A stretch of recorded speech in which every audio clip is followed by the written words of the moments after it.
20 seconds from now. All right.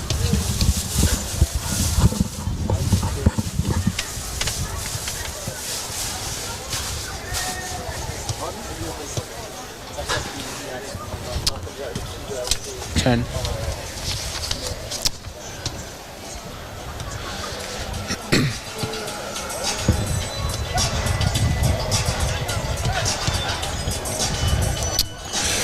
Well, haven't we met before? Just 60 days have passed since these two sides last faced each other, but this time it's Dartford who come to Beverley Stadium. The showdown on a warm Tuesday night in August at Princes Park finished 1-1. Beavers stalwart Dean Inman sliding in our equaliser late on in the match. There are a few familiar faces in today's enemy camp, as manager Alan Dowson, the man who spearheaded Hampton and Richmond's promotion to the National League South, is in charge of the darts. Meanwhile, former players Tyrell Miller-Rodney and Brandon Barsey are also in the squad today for Dartford. We're grateful for everything these men did at our club, but in a week that's seen a family of urban Beavers reintroduced into London for the first time in 400 years, we are hoping that these former Beavers don't make themselves at home like the family of 5 Beavers in nearby Ealing are expected to. I'm Jackson Cole, and beside me I have Lyle Anthony Golding and Laura Howard to welcome you to Radio Beavers live coverage of Hampton Richmond versus Dartford in the National League South. And today it's a bit different as we're live on YouTube. So to those of you watching, hello there. So first things first, how are you both? I'm not too bad, Jackson. It feels a bit, obviously everything feels a bit new, a bit different today when we're on YouTube Live. The people can see our faces, but it's a good day. The sun's now starting to come out, sky's clearing up. Got a bit of rain earlier, so feeling good, feeling hopeful. Laura?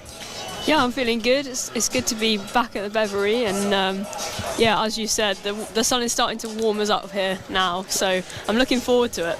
Yeah, we're having something of an Indian summer, you could say. It's happening really late in the day, but we're grateful for it nonetheless. Anyway, I think we'll start by going through the team news. I'll start with the visiting side, Dartford. In goal, you have Mitchell Beanie, and then there's Sam Oduadu, Tyrell Miller-Rodney, the former Hampton and Richmond captain, Barris Altintop, Luke Coulson, Paul Rooney, Brandon Barsey again, another former Hampton and Richmond player, Josh Nemhard, Harvey Bradbury, Jaden Bolton and Musa Diarra. The substitutes are Luke Allen, Lewis Manor, Manny Adebowale, Archie Woods and Ollie Box. And as for the Beavers, you've got Adam Desbois in goal, the returning Jordan Thomas, Dean Inman, Luis Fernandez, Ben Seymour, Jake Gray, Sam Deadfield, George Hunt, Dan Wishart, Isaac Pitballado and Mason Bloomfield. And the substitutes are Rory Donaldson, Jordan Cheadle, Alfie Whittingham, Rob Hall and Connor Curran-Brown. And the officials are referee George Laughlin, and his assistants are Nathan Briggs and James Hall. So yeah, 2 changes made by Mel Gwinnett this afternoon. What do we make of those changes? I think having Jordan Thomas back is always going to be a real positive. He's so good going forward from that right back position, and he's also very solid defensively, so I think having him back is very good. Rui, obviously, we know, picked up that injury towards the end of last game, so it's good to see him on the bench, but I'm really, really happy that Jordan's back from his suspension because he's so valuable to our team. And then, of course, we have the other change is Mason Bloomfield. Yeah, Bloomfield coming in for Alfie Whittingham and Thomas in for Rory Donaldson. Yeah. Rory Donaldson picking up an injury shortly after equalising in our 2-1 victory over Hampton Waterlooville last weekend. And well, speaking of very good performances, Luis Fernandez earning a spot in the National League South Team of the Week. Well done to him. And I thought we could just talk about him a little bit because he's been at the club a little over a year now and he's settling in pretty well, isn't he? I mean, yeah, when I just started to come to Hampton last year, it was the most immediate thing that you notice when you watch the team play was the consistency at the back with Dean Inman and Luis Fernandez. They're such a reliable partnership. They understand each other so well. And I think where Dean Inman is the bruising centre-back, the sort of tough tackling, Luis Fernandez might be his opposite halfway. He's so composed on the ball. He can spray the passes from all over the pitch. So I think he's deservedly in the Team of the Week this week, and hoping for a good performance from him this afternoon. Yeah, Laura, I appreciate you only been with us for a few weeks. You've not seen a lot of Lou Fernandez or any of the Hampton and Richmond players, but I'm sure you've been impressed by what you've seen so far from Mr. Fernandez. Yeah, absolutely. I think as Lyle said, he's clearly a calm head at the back, and those distribution qualities is kind of very pivotal, especially at this level where you need that central defender to calm the play down a little bit. And he's definitely stood out as one of those players that's played consistently in the games that I have seen, for sure.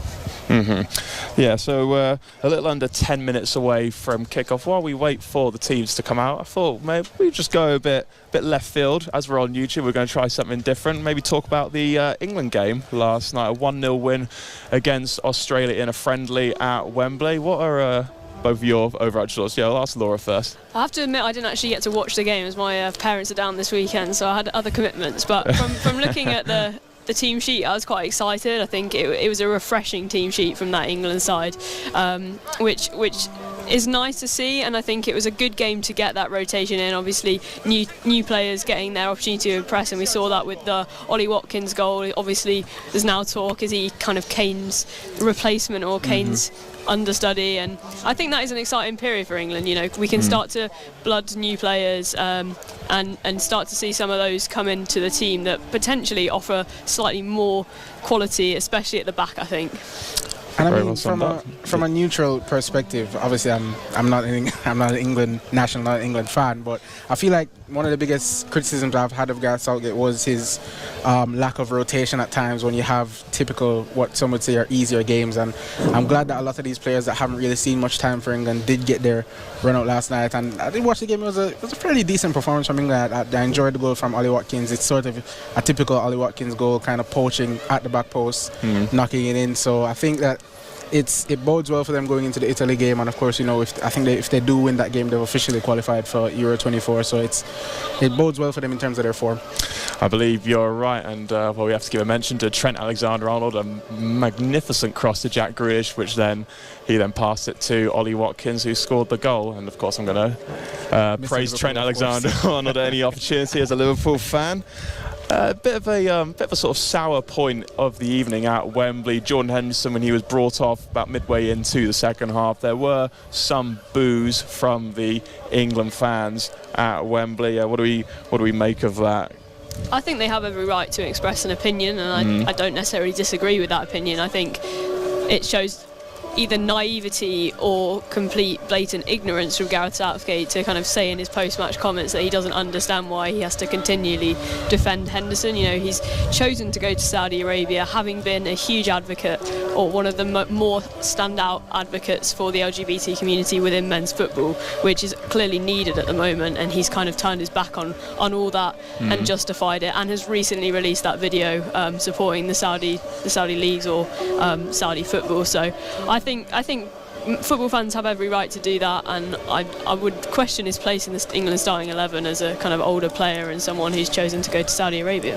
Yeah, I think it's obviously it's a bit of an interesting one with the fact that he has obviously gone, and still I wouldn't have anticipated that he'll still be getting game time with England, considering we know how well the Saudi league, it isn't exactly the most competitive league in the world, talking about sporting wise, and I'm not too sure if Southgate has really thought through his comments in terms of that, because in both what Laura said as well as just flat out on the football side, I'm not quite sure he should still be getting into the England side on merited performances either. So it's a tough one for English for Southgate to deal with, obviously. Yeah, Gareth Southgate. He backed Jordan Henderson. He said, as Laura mentioned, he couldn't really understand why the England fans were booing him. If there's one thing to be said about Gareth Southgate, he does back his players publicly. During the last international break, Harry Maguire came in for some stick, particularly after scoring that own goal against Scotland. The match England won anyway, so it didn't really matter. But he couldn't believe some of the stick he's receiving in the media and on social media. And speaking of managers who stand up for themselves, Mel Gwynn, I thought there were some very interesting comments from him after our win against Hampton and Waterlooville.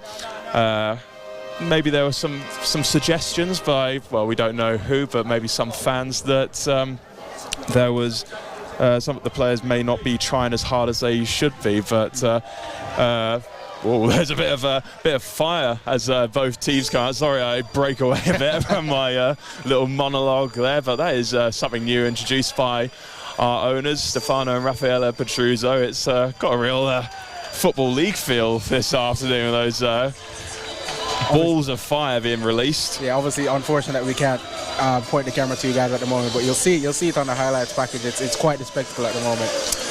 Yeah, it certainly is, and I'm glad we are a pretty safe distance away from the fire, because I certainly don't do well in the heat. Anyway, both teams are out onto the pitch. Hampton and Richmond are wearing their navy blue strip this afternoon. It's navy blue shirt, navy blue shorts, and navy blue socks. Dartford typically play in white shirt and black shorts, but today they're in a all maroon strip, so that's really reminds me of Arsenal's kit in their final season at Highbury. I don't know if you're old enough to remember that at all, Laura. I remember the photos. Oh, that is terrible for me.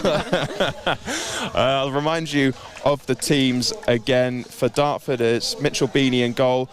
Number 3, Sam Oduadu. Number 5, Tyrell Miller-Rodney. Number 6, Barris Altentop. Number 7, Luke Coulson. Number 10, Paul Rooney. Number 17, Brandon Barsey. Number 20, Josh Nemard. Number 23, Harvey Bradbury. Number 25, Jaden Bolton. And number 28, Musa Diarra. Their substitutes are Luke Allen, Lewis Manor, Manny Adebowale, Archie Woods and Ollie Box. And for Hampton and Richmond, there's Adam Desbois in goal, Jordan Thomas, Dean Inman, Luis Fernandez, Ben Seymour, Jake Gray, Sam Deadfield, George Hunt, Dan Wishart, Isaac Pitblado and Mason Bloomfield. Substitutes are Rory Donaldson, Jordan Cheadle, Alfie Whittingham, Rob Hall and Connor Curran Brown. A lot of firepower on that Hampton bench, and I feel like Connor is, if he does come on, he's obviously going to always be that X factor for us off the bench. Scored the winner last time out, and he did, yeah. It's a great goal as well. Yeah, I was a bit disappointed he's not in the starting lineup. You know how much of a Connor fan I am. Yeah. Like I know many people who are in the same stance as you. He is the, as you say, the X factor player. Of course, called up for the Guyana national team just last month, Connor. So that would be a great experience for him. Although, just speaking about Gwinnett's minutes, Mel did say that Connor's fitness regime in the summer wasn't what he wasn't what he wanted. So maybe that's why Connor is starting on the bench right now. But yeah, I'm sure. I think him being on the pitch is pretty inevitable. Yep. It'll be the visitors who get us underway. It's Brandon Barsey. Stood over the ball in the centre circle. The referee is conducting his final checks this afternoon.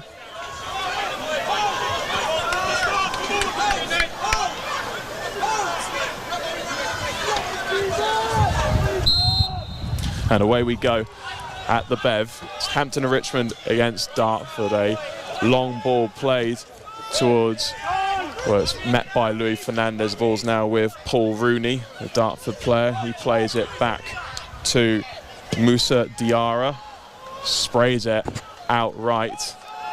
Dartford still in possession. It's now with Barsey on this right-hand side. He just checks. He's been stood up by Dan Wishart. Oh, he's been held a bit there by Wishart, but the referee waves play on. Barsey has won a corner, though, for his troubles on the right-hand side. Immediate dangerous intentions from Brandon Barsey, looking to combine with his fellow teammate on that right-hand side. It was Luke Colston that time. It's going to be a corner from this far side, and it looks like it's going to be Colston to take it. Yeah, Luke Coulson stood over the ball. Plenty of players in the box. Diarra is a very tall man. It's whipped in. It's headed away by Bloomfield, only as far out as Miller-Rodney. Played back out to Coulson. Has another go at whipping it. It's a good ball. Cleared away by Louis Fernandez on the edge of the box. It's now with Dartford. It's crossed in on the left-hand side. It's slightly over here. It can't quite find Brandon Barsey, and it's out for a goal kick to Hampton and Richmond. Those balls in looking dangerous at the moment. They were the first ball in, certainly from that right-hand side, looked as though it could threaten. It was cleared well, and the second ball in was just a bit too far at the far post, but they're threatening already, are Dartford. Yeah. Brandon Barsey looking pretty lively so far. He actually got sent off in the match at Princes Park back in August. There was quite a robust challenge on Rory Donaldson, and well, Rory Donaldson is on the bench at the moment, but if Rory Donaldson comes on, maybe there could be a bit of fireworks. Yeah, could be, but we'll wait for that as and when it may or may not happen. Anyway, here's Jake Gray on the ball, plays it outright to Jordan Thomas. He's looking for options, plays it back to Gray, whips it in first time. Bloomfield is chasing it, and he's surely wrestled to the ground there. A referee is not interested. Well, Bloomfield and I think it was Altentop both wrestling for the ball there. Dartford are on the attack. It's with Coulson on the left-hand side, intercepted by Thomas. Now it's with number 25, Jaden Bolton. Now Rooney.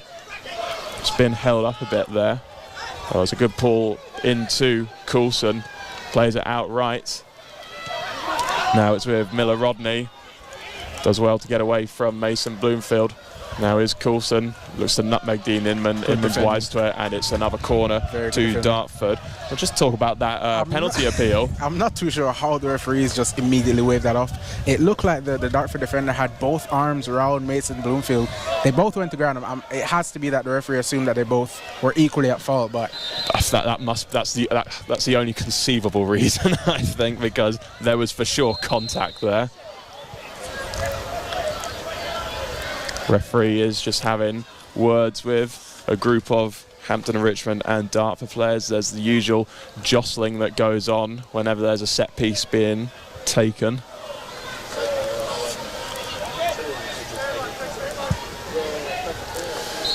The referee is satisfied. There is still a lot of jostling going on, and well, the corner is not very well taken at all. It didn't look like he even went in play by Coulson, so he's miscued that a little bit. It's a goal kick to Hampton and Richmond. It's going to be so important how we deal with their set pieces and their deliveries into the box today, and it's already 5 minutes in, we can already see that's kind of their game plan, to get balls into the box, try and threaten Adam Desbois.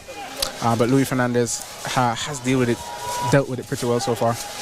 Yeah, Adam Desbois, just one clean sheet so far for Hampton and Richmond this season, but he has made some very crucial saves over the course of the season. He was thrusted into the starting 11 on the opening day of the season. Alan Julian pulling up with a back injury in the warm-up at Eastbourne. But he's settled in very well. A little foul there by, I believe it's Sam Deadfield. And the referee he's not calling Sam Deadfield over. It's a free kick to Dartford about 10 yards into Hampton and Richmond's half on the right-hand side. It's Coulson who took that not particularly good corner just a few seconds ago, who stood over the ball. The rain now pouring down at the Bev. Slightly overhit by Coulson, so it's number 20, Nemard, who's had to retrieve it on the left. He's tackled by Isaac Pitblado, and it's a throw-in to the away side, deep into the Hampton and Richmond half. It's going to be left to number 3, Sam Oduadu. Just trying to dry the ball, so I'm expecting a Rory Delap style lob into the box, and that's what we've got. It's half cleared away. It's Tyrell Miller-Rodney who takes a shot, didn't catch it, and Bloomfield is there to clear it. It's retrieved by Barris Altentop. He hooks it back in towards Diarra, who wins the header, but there's no player chasing the second ball, although Diarra was penalised anyway for, I think, holding Dean Inman, so it's a free kick to Hampton and Richmond.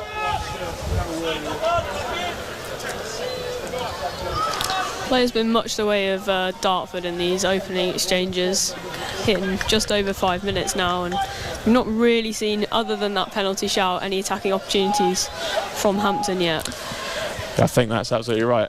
Dartford dominating possession, but Hampton and Richmond arguably the most threatening chance. Now here's Ben Seymour, who's got the ball on the left-hand side. He's got no one in support. He plays it back to Pitblado, cleared away by Diarra, and then cleared away again. Luis Fernandez has to get to this ball, and I think he will. Yeah, he does make it, although he does just overrun it. He was put under pressure by Harvey Bradbury, so it is a throw-in to Dartford, a couple of yards into Hampton and Richmond's half. I think Harvey Bradbury, he is the main danger man for the away side. Their top scorer this season with 4 goals, and he had a brace last time out in their 4-1 win against Chippenham, so we have to ensure that we keep him on the wraps today. He also scored the goal in the 1-1 draw at Princes Park earlier this season, so Hampton Richmond will be familiar with his work. Now here's Bloomfield, a controls a long ball very well, but good tracking by Diarra, who just tackles him, plays it back to his goalkeeper Bean, who launched it long towards Bradbury. Bit of a collision there between Fernandez and Bradbury. Fernandez does win the free kick. He's holding his mouth there. He is a backup on his feet though, Fernandez. Just a few words exchanged between the two players and the referee, George Laughlin. We mentioned earlier, Fernandez made the National League South Team of the Week for last weekend. Bradbury also made the cut, so it's two high achievers up against each other. Going to be a fascinating matchup to watch for sure. A long ball played to Bloomfield. It's won by Diarra, and it actually came off a Hampton and Richmond head last, so it's a throw-in to Dartford, about sort of 20 yards from their goal at the Keith Hussey stand. So we are 8 minutes in at the Bev, and it is still Hampton and Richmond 0, Dartford 0. No, not too many major chances to speak of. Hampton and Richmond having a penalty appeal waved away. Mason Bloomfield hitting the deck. There's Dan Wishart driving through, breezes past the Dartford player. Now he looks to cross it. It's well cleared away by number 20, Josh Nemard, and then one of his teammates helps him out and boots it out of play for a throw-in to Hampton Richmond, just into Dartford's half. Great athleticism that was by Dan Wishart. What a unit he is, man. I've been told that the players, they do sprints, and he is typically the fastest man in the team. And we saw him in full flight there. It's Pip Blado who slightly overruns it, and Barzi shepherds it out to allow Dartford to get the throw in, about 5 yards into their half. I think Mason Bloomfield is going to be so vital today. We've seen it already, how their centre-backs tend to go up and battle for everything, and his physicality is going to be really needed, I think. Yeah, you can already see it's mainly him and Diarra against each other. Bloomfield just overruns it, and it's intercepted by Oduadu. He plays it out left to Bolton. Oduadu has it again, crosses it in, it's cleared away by Fernandez. Tyrell Miller-Rodney will get there, and he just cushions it out wide, and now it's crossed in from the right. Bolton will do very well to get a touch on it, but he's flagged offside. That's a real shame for him, because that was a really good touch considering how the ball was skidding across the surface there. But pretty good for Hampton and Richmond. I think talking about the importance of Bloomfield, he did really well in that attack from Dartford to get back and track back and cover off those options that Dartford had, and I think that's what you want to see from your striker. You might lose the ball, but then getting back to help in the defence. Yeah, a few fans might have been wondering why he didn't start at Havant. Mel Gwinnett was saying that he was carrying a bit of an injury, Bloomfield, but he seems to have recovered very well from that, because he's starting today and he's looked very sharp indeed. Clearance by Adam Daybar is intercepted, but it's gone straight out for a goal kick to the Beavers. Yeah, and I think one of the major things from Bloomfield so far this season that I've seen when I've watched him is that work rate. He never ever stops running, and I think that's such a reliable trait to have, especially in this league where everything is physical. Everybody's battling for those second balls. Yeah, just one goal for Bloomfield this season. That was a header at Western Supermare. But he's had chances in plenty of games, and yeah, he's caused a problem for all defenders as Adam Daybar aims for Bloomfield. That's a bit too high for Hampton and Richmond's number 26, so it's a throw-in to Dartford about 20 yards into their own half on the left-hand side. It's thrown in towards Bradbury. It evades him and Fernandez. Coulson's the one who picks it up, although his attempted pass back. Oh, the referee has made an incorrect decision there. It should have been a throw-in to Hampton and Richmond, but he's decided to give it to Dartford instead. It definitely came off Coulson last. I mean, to be fair to him, he's not in the gantry, but that was clear as day. We did have the perfect view of it in the referee's defence, but I think the linesman's got to be helping him out there. Anyway, it's thrown in by Oduadu, headed away by Fernandez. It's back with Oduadu. That's cleared by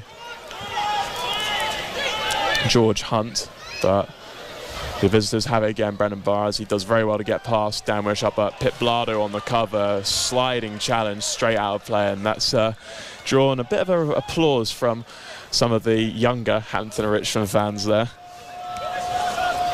I think when you're a child, you just love doing a slide tackle, don't you? And that really pulled on their heartstrings. Anyway, ball is now back in play. Pip Blado is harrying number 6, Barras Altentop. Or a bit of a late challenge there by Bloomfield, although on Coulson, but referee has given a throw-in to Hampton Richmond. That was the last decision I was expecting in that situation. I mean, so far the referee's been letting them play between the penalty shots and some of the challenges that we've seen fly in. Not much fouls being called so far. Yeah, we played.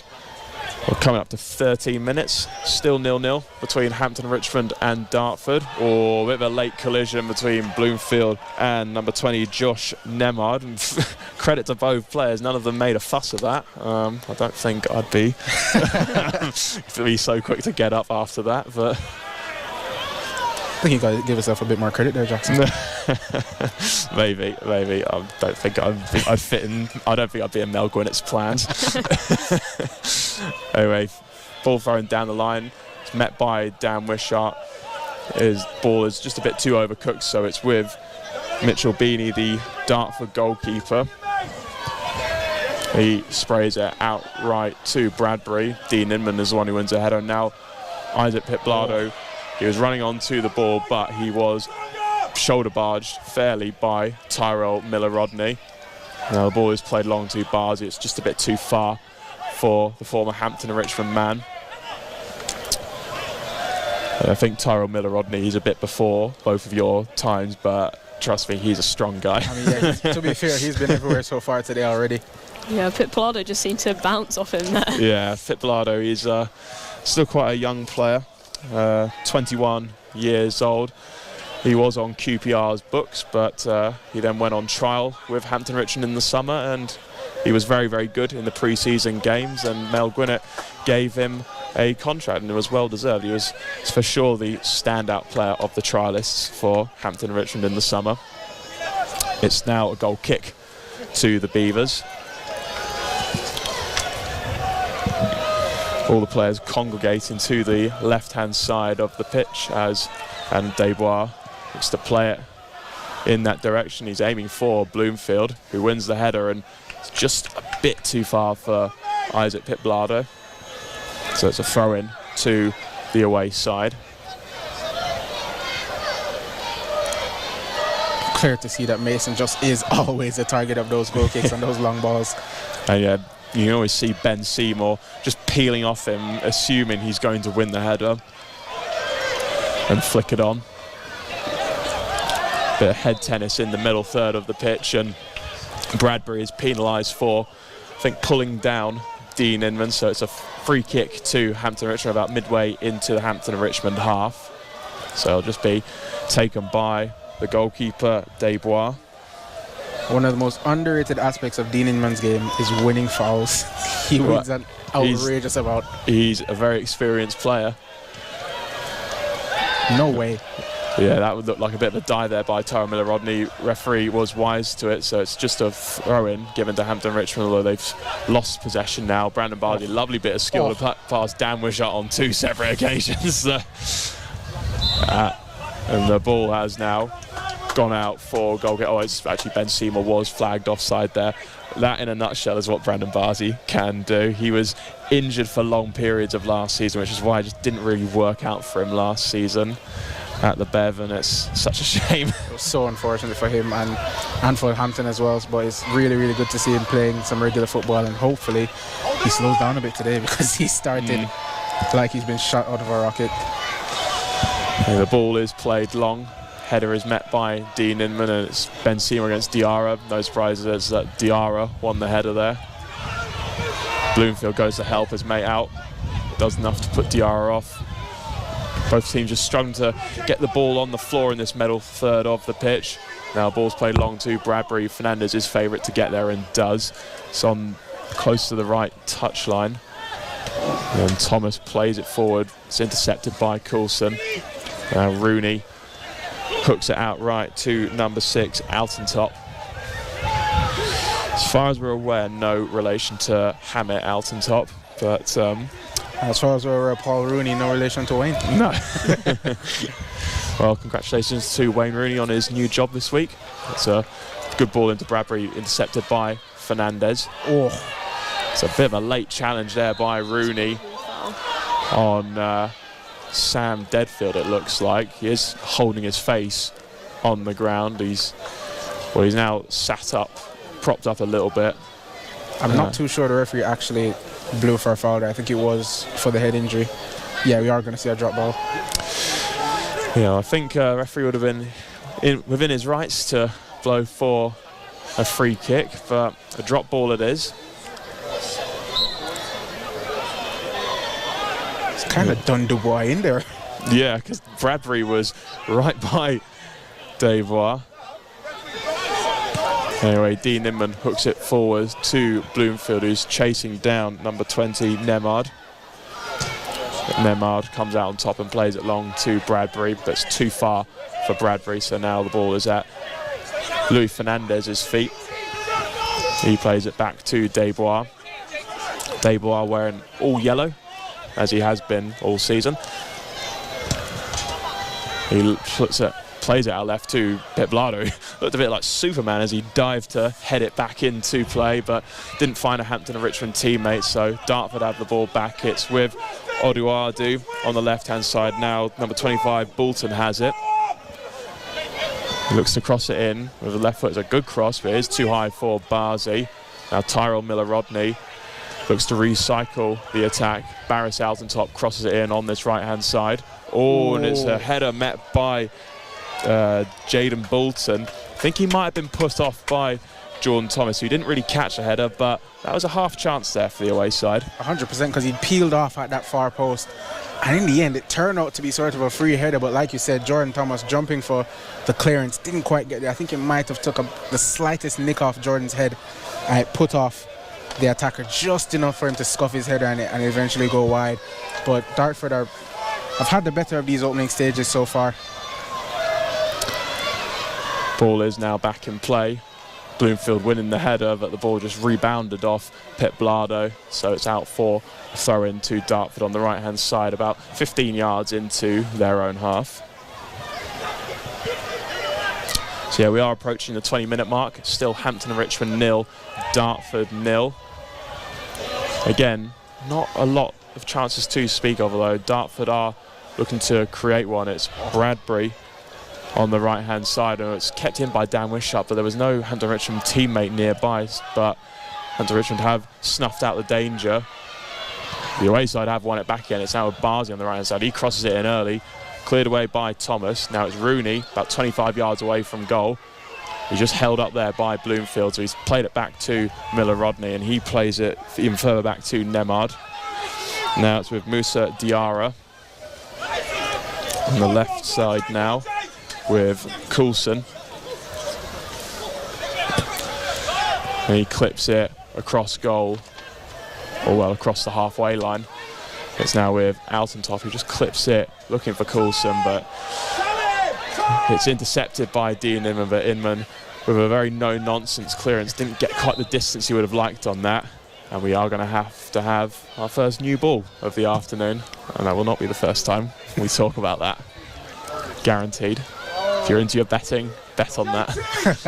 I think at the moment Dartford are just playing it on the floor a bit better, and I think this has been one of the criticisms you could maybe level at Hampton so far this season, or certainly in the past few matches. Certainly at Lewis away, they were just not able to get their distribution right, and I think we're seeing signs of that again today, but hopefully they'll be able to work up that build-up play a little better, and we'll start to see a bit more of that.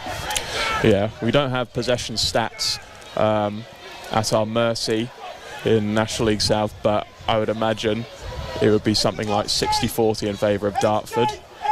That's throw-in taken there. It is hovering around in the box. Jordan Thomas does clear it away, although it's intercepted by number 25 Bolton. Hampton Richmond have been given a free kick. I think it was Bradbury who's been penalised, and he's often been at the centre of the fouls committed at Dartford's end. Harvey Bradbury. Just going into the back of Jordan Thomas there, late and not even attempting for the ball really. I think it's been a bit of a feature of his game, like you say.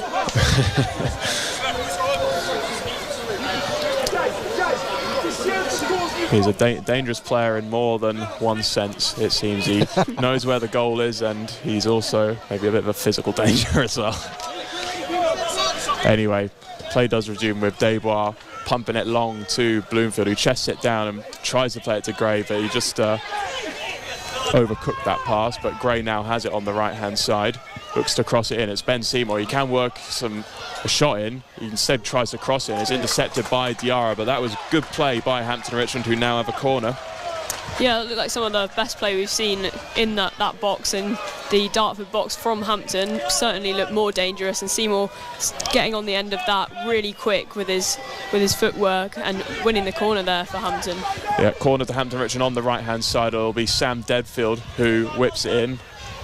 Dean Inman and Fernandez and Bloomfield are all looking to get their head on the ball. It is taken now. It's Dean Inman with the header. What a finish by Dean Inman. A ball whipped in by Sam Deadfield, and there was Dean Inman leaping like a salmon, heading it into the top corner. Hampton Richmond 1, Dartford 0. I think Dean Inman is so good at popping up in these games. He scored the 1 goal in the return fixture in this match, and he's always a threat in the air, and he's absolutely finished that one off to perfection into the top corner across the goal. Got ahead and above of anyone else, and was there when we needed him. And I'll tell you what, last season we had a bit of a goal threat between our centre-backs. I think they both had 6+ goals in the league last year, and Dean Inman has started the season how he ended the last, and that's a fantastic header. It was a brilliant delivery into the box. Dean Inman is leaning back all the way, and he finds the power to direct the header across the keeper into the top corner. That's one of the best headers you'll see all weekend. Absolutely, Dean Inman with his 2nd goal of the season, his 1st goal coming against Dartford. He scored in the 1-1 draw at Princes Park back in August, and well, that is a really good way to start this game for Hampton and Richmond. And against the run of play, to be fair to them. A little bit, yeah. Now is Bloomfield. Oh, that's almost finding Ben Seymour. George Hunt. Oh, he's tackled late there by Tyrell Miller-Rodney. That has to be the players are surrounding the referee. It's a 50-50 challenge, and well, Tyrell Miller-Rodney did get a bit of the ball, but he also got a very large chunk of George Hunt. I think the major issue there with the challenge is he's dived in very, very viciously, in my opinion, and he's gone it's sort of halfway between a 2-footed challenge, and it's a bit out of control, in my opinion. That's the only reason I was motioning for a yellow card, because I don't think that's a very smart challenge from Miller-Rodney. Good thing you're not an official or a player, because you'd be getting a yellow card for that under the new rules. The referee is taking his time with the decision, which you do have to do as an official. You can't rush into a judging. He's having a very lengthy chat with Miller-Rodney. Coulson is the captain for Dartford. He's also nearby, just listening to the conversation. Thankfully, Hunt is back to his feet. Well, no card displayed by the referee, which I must say is a bit of a surprise. Hunt is back on his feet, and he should be able to carry on, but I think Tyrell Miller-Rodney is a bit lucky there. Yeah, it certainly looked reckless. The referee's been very conservative with his decisions so far today. Whether that will change as the game progresses, who knows, but it'll be interesting to see what we do from this free kick. Yeah, into the halfway line, whipped in by Sam Deadfield. Brandon Barsey now has the ball, just held up a bit there by Dean Inman. Good ball down the line, although it's actually gone out of play from Brandon Barsey, so it is a throw-in to Hampton and Richmond. That's just Dean Inman's experience showing there. He could not afford to let Barsey break away at the moment, and he just had an arm on his shoulder for just half a second and slowed him down. It was just a short enough time to not get penalised for it as well. That is Dean Inman dark arts in full flow, and it's Dean Inman who has given us the lead against Dartford. Ben Seymour trying to run onto a long ball. It's cleared away by the late challenge there by Brandon Barzy. And Louis Fernandez is down on the ground.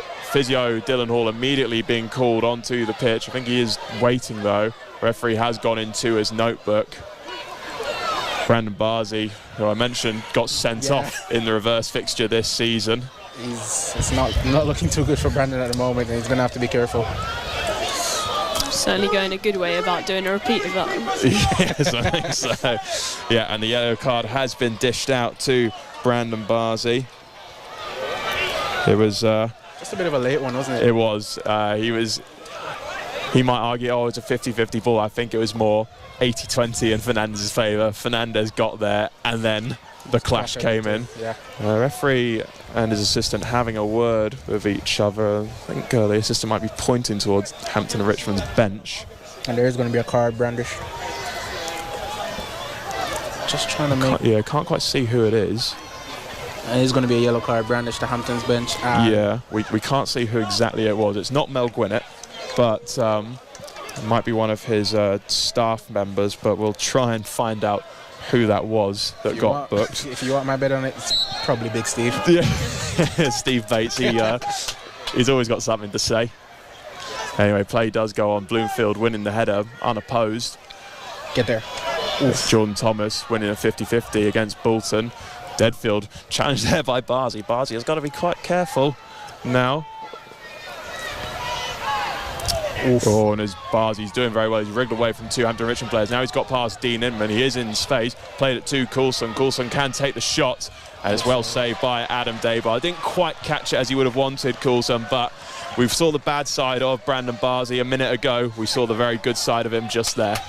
Yeah, it was a really good run through the centre of midfield from Barzy, taking out two Hampton players on his way, creating some space, and then playing in his teammate, which luckily it was a rather weak shot that Dubois was able to save.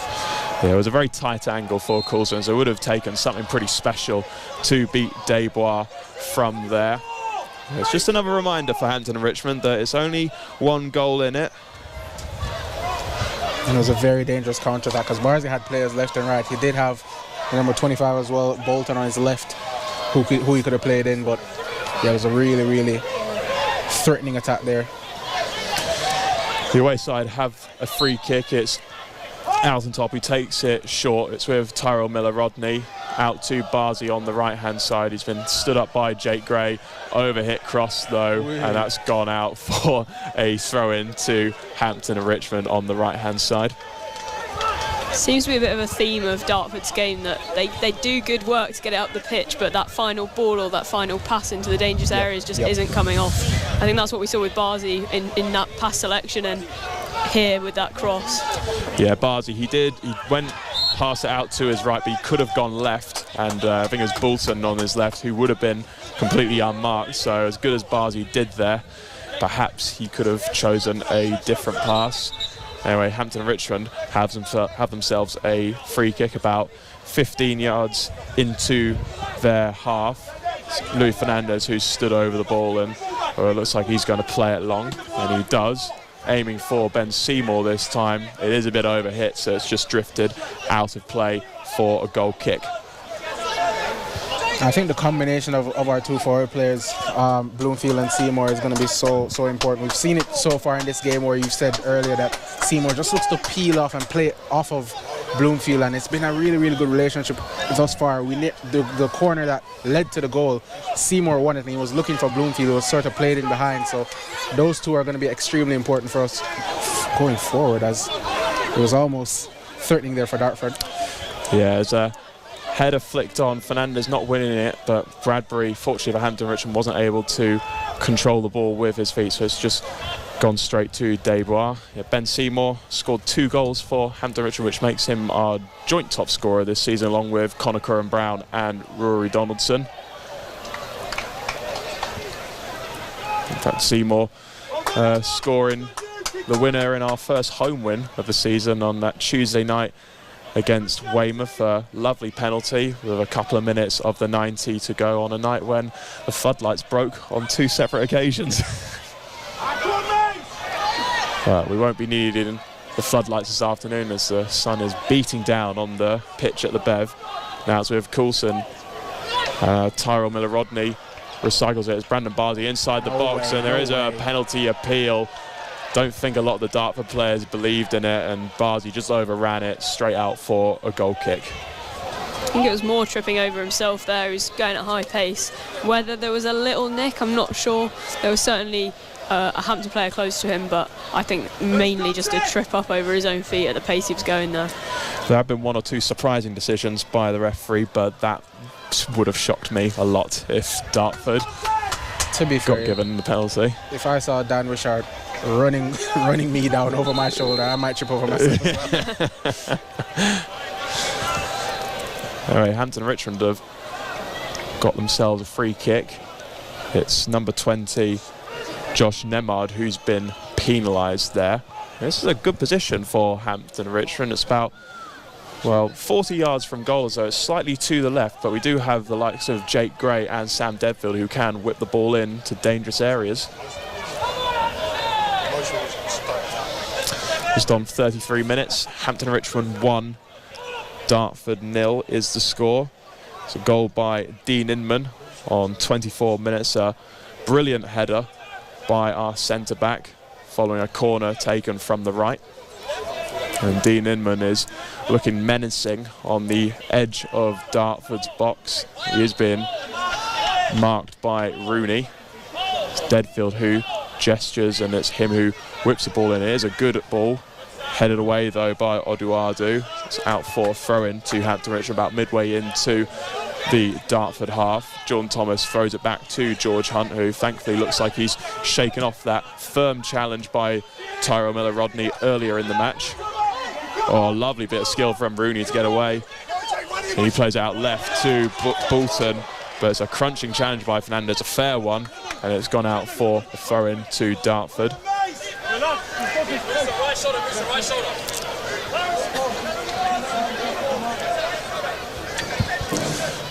Throw-in is played to Bolton, but Jake Gray does well just to shepherd it out of play, and it is now a goal kick to Hampton and Richmond. I think Louis Fernandez has been exquisite this afternoon in terms of his defensive duties. He's closed down the channels really well.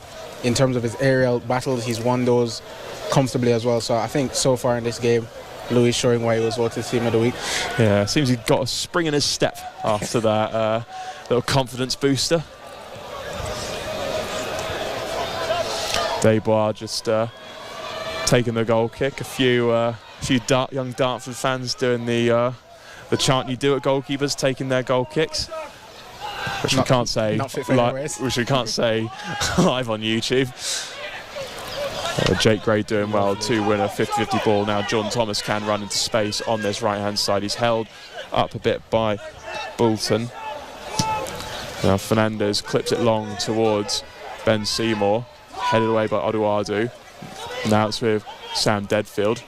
And he plays out left to Dan Wishart, slightly over hit, but Dan Wishart can use that brilliant sprinting speed, and it looked like a really good cross, but it did actually drift out of play for a goal kick. Wishart just so powerful down that left-hand side. Obviously the final ball there, not exactly what we wanted, but just so impressive in beating players on the outside. Yeah, I think if you got every player in the National League South to take part in an arm wrestling competition, he would probably win it. Anyway, the goal kick is taken, but it's met by Hampton and Richmond. Altentop winning a 50-50 against Isaac Biblado. A bit Vargy there. Altentop was certainly more animated in his little pushback. Anyway, play does resume. Altentop does win the header. No way. Well, Sam Deadfield there is penalised for a challenge on Tyrell Miller-Rodney. Is that a bit soft? I think he's done well to win that Miller-Rodney there. I think obviously the hand was across his back, but I'm not sure there was enough contact for him to go down the way that he did.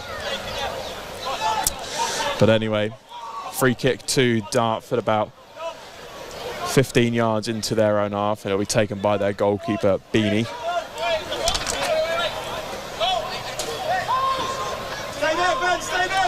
Hampton Richmond players just forming a defensive line as Beanie looks to play it long. He's aiming for Diarra, who does win the header. Fernandez gets the second ball. Head tennis going on, but now it's with Coulson on the left-hand side. Been stood up by Jordan Thomas. Cross is delivered in. It's met by, I think it's Brandon Barsey. Yep. Yeah, he won the header. Diminutive figure in Barsey getting there first, but it loops pretty harmlessly over Adam Desbois' crossbar. Looked like a threatening chance there for Dartford. I think they got in behind and there was plenty of time for Luke Coulston to play that cross there. Wasn't closed down perhaps as well as the bench we heard shouting no cross, no cross. I was just going to mention that. But yeah. And the clearance could have been better, but luckily it was looping and over. Ball is just about to drift out for throw-in to Hampton and Richmond, midway into the Hampton and Richmond half on the left-hand side. So it is Dan Wishart with his hand on the ball, just looking for his options. He shouldn't aim for Dean Inman because Bradbury is lurking in the background. Yeah, Wishart will look to throw this down the line, and he's looking for Bloomfield, who heads it inside to Jake Gray, who does win the 50-50 very well there. Bloomfield, good pass to George Hunt. The ball is now with the away side. It's Oduadu, the left back. Plays it down the line to Bolton. He just held his run there. I don't think he was expecting the pass, but he's done very well. Now it's with Luke Coulson, who will cross it in again. Well, it's controlled there by Rooney. Very good play by George Hunt just to gather the ball and travel out of the box. He's very well tackled there by Bolton. It's now with Coulson. Great tackle, Jake. Jake Gray wins it off him. He plays it back to Sam Deadfield, who looks to play it towards Ben Seymour, but it's intercepted, and now it's Oduadu again. Bloomfield tracking back very well, and Oduadu's forced to go back to Diarra. Now it's with Nemard. Just checks on himself, and he plays it out left towards Rooney, who lets it run to Bolton. Plays it inside, trying to find Rooney, but Jake Gray was wise to it. That's going to stay in. Clears it down the line for, well, it's Diarra who retrieves it. Now it's Josh Nemard just inside the Dartford half. Now it's Altentop. Clips it towards Rooney. He does win the header, but his header is just a bit too far for Bradbury. I think gave Lou Fernandez a little nudge in the back. It didn't really affect the attack because Desbois had his hands on the ball by that point, but just a bit of needle there between Bradbury and Fernandez. And there's certainly a bit of frustration there from Bradbury. He hasn't really had much time in the game so far, much opportunities at all, so I can tell he might just be getting a bit frustrated down there. Oh, a bit of grappling there between Bloomfield and Diarra off the ball. Referee, I don't think, noticed that. It was right in front of the linesman's nose, so but he decided to just let play go on. It is a throw-in to the away side. Oh, it just slips out of the hands of Oduadu. And Hampton and Richmond have got the throw-in as a result. It's Jake Gray looking to launch a quick attack, but I think he's missed the boat to do that, so he lets the right back Jordan Thomas take it instead, about 15 yards into Dartford's half. He's looking for his options. He's got Gray and Bloomfield and even Ben Seymour in support. He looks to find Bloomfield, who gets the flick on. Now it's with Ben Seymour, who will make his way into Dartford's box. He's got plenty of time, Seymour. There's a cross in. Oh, and it's gone in! It's Isaac Pitblado. I think it might have taken a bit of a deflection, but Hampton and Richmond are 2-0 up. It's Isaac Pitblado who's claiming it, but he got on to Ben Seymour's cross from the right, and, well, Hampton and Richmond are in dreamland. Everything we've been talking about in this first half between Seymour and Bloomfield just came to fruition there. It was Mason with the flick on. Ben Seymour peeled off in behind, just dribbled it down the touchline, was looking for players in the box. Pitblado was in the right place at the right time, just ghosting in at that near post. Fantastic ball in from Seymour. Good finish from Pitblado. Like you said, not too sure if it got a nick, but all that matters is in the back of the net. 2-0 to the Beavers. I think as soon as you start putting balls in that area like Seymour did at the near post, close to that goal line, you're inviting defenders to make a mistake, you're inviting Pitblalo to get on the end of that, and Pitblalo needs like the minorest of touches to just ease that into the back of the net, and we're 2-0 up. I'm feeling a lot more comfortable for it. Well, Hampton and Richmond have been ruthless in front of goal. I will want to see the YouTube highlights when they get put online. Oh, Brendan Barsey having a go from halfway. I don't mind it, Well over the bar. I mean, it's a good idea, but well, I think that just epitomises how frustrated Dartford are, because they have been doing a lot of the ball playing, but when Hampton and Richmond have got in the danger areas, they've scored 2 goals. Goals scored by Dean Inman and we'll say Isaac Pitblado now, but I have a feeling it may have hit the post and then come back off the goalkeeper. We're not quite sure, but wow, this is quite the opening 45 minutes for Hampton and Richmond. Since that first goal has gone in, the Beavers have settled. We've been a lot more comfortable. We've got the ball on the ground a lot better. Our defensive, we've not let it slip. We've not lost concentration. So I think that first goal really settled us, and now we can look to stay comfortable. No goals conceded before the second half, and just ease into half-time right now. Yeah, 42 minutes on the clock. It's Hampton and Richmond 2, Dartford 0. Yeah, Mel Gwinnett will be eager to not let Dartford, or let his players to let Dartford back into things. There's a load of 50-50s, and Hampton Richmond come out on top. There's Ben Seymour on the left-hand side. He's surely brought down there by Alton Top. Referee going straight for his pocket. And yeah, that's the yellow card in his hand. Seymour coming into this game a lot more now. He's getting those balls on the ground and just using his pace to turn and run at the Dartford defence, and they're not dealing with it well at the moment. Yeah, that's 2 bookings now for the away side. Tell you what, this is a really, really dangerous position. Close to the touchline, just about 25, 30-ish yards away from goal. You've got Sam Deadfield with the left. It could be the in-swinger of Jake Gray, but both centre-backs are up once again. And I tell you what, if we get a 3rd goal right now, I'll be in dreamland. Yeah, this would be such a huge boost if Hampton Richmond were to get a 3rd goal. We're just over a minute away from reaching that 45-minute mark. I'm sure there will be a couple of minutes added on. Sam Deadfield and Jake Gray are stood over the ball. Jake Gray has peeled away at Sam Deadfield, who swings in. It's Ben Seymour with the header. Oh, and the keeper fumbled that a little bit. Fortunately for him, Bloomfield wasn't quite in the right place to get in on the rebound, but Hampton and Richmond really have their tails up right now. Dartford are probably feeling a bit dispirited after all the possession they've had. Here's Brandon Barsey looking to make something happen. It's Deadfield who's holding him up. I think that might have been a foul. And yeah, Deadfield has been penalised there. He did have his arm around Barsey. Oh, and the referee's going into his notebook. I'm not sure that warranted a yellow card, but Deadfield has been yellow carded there.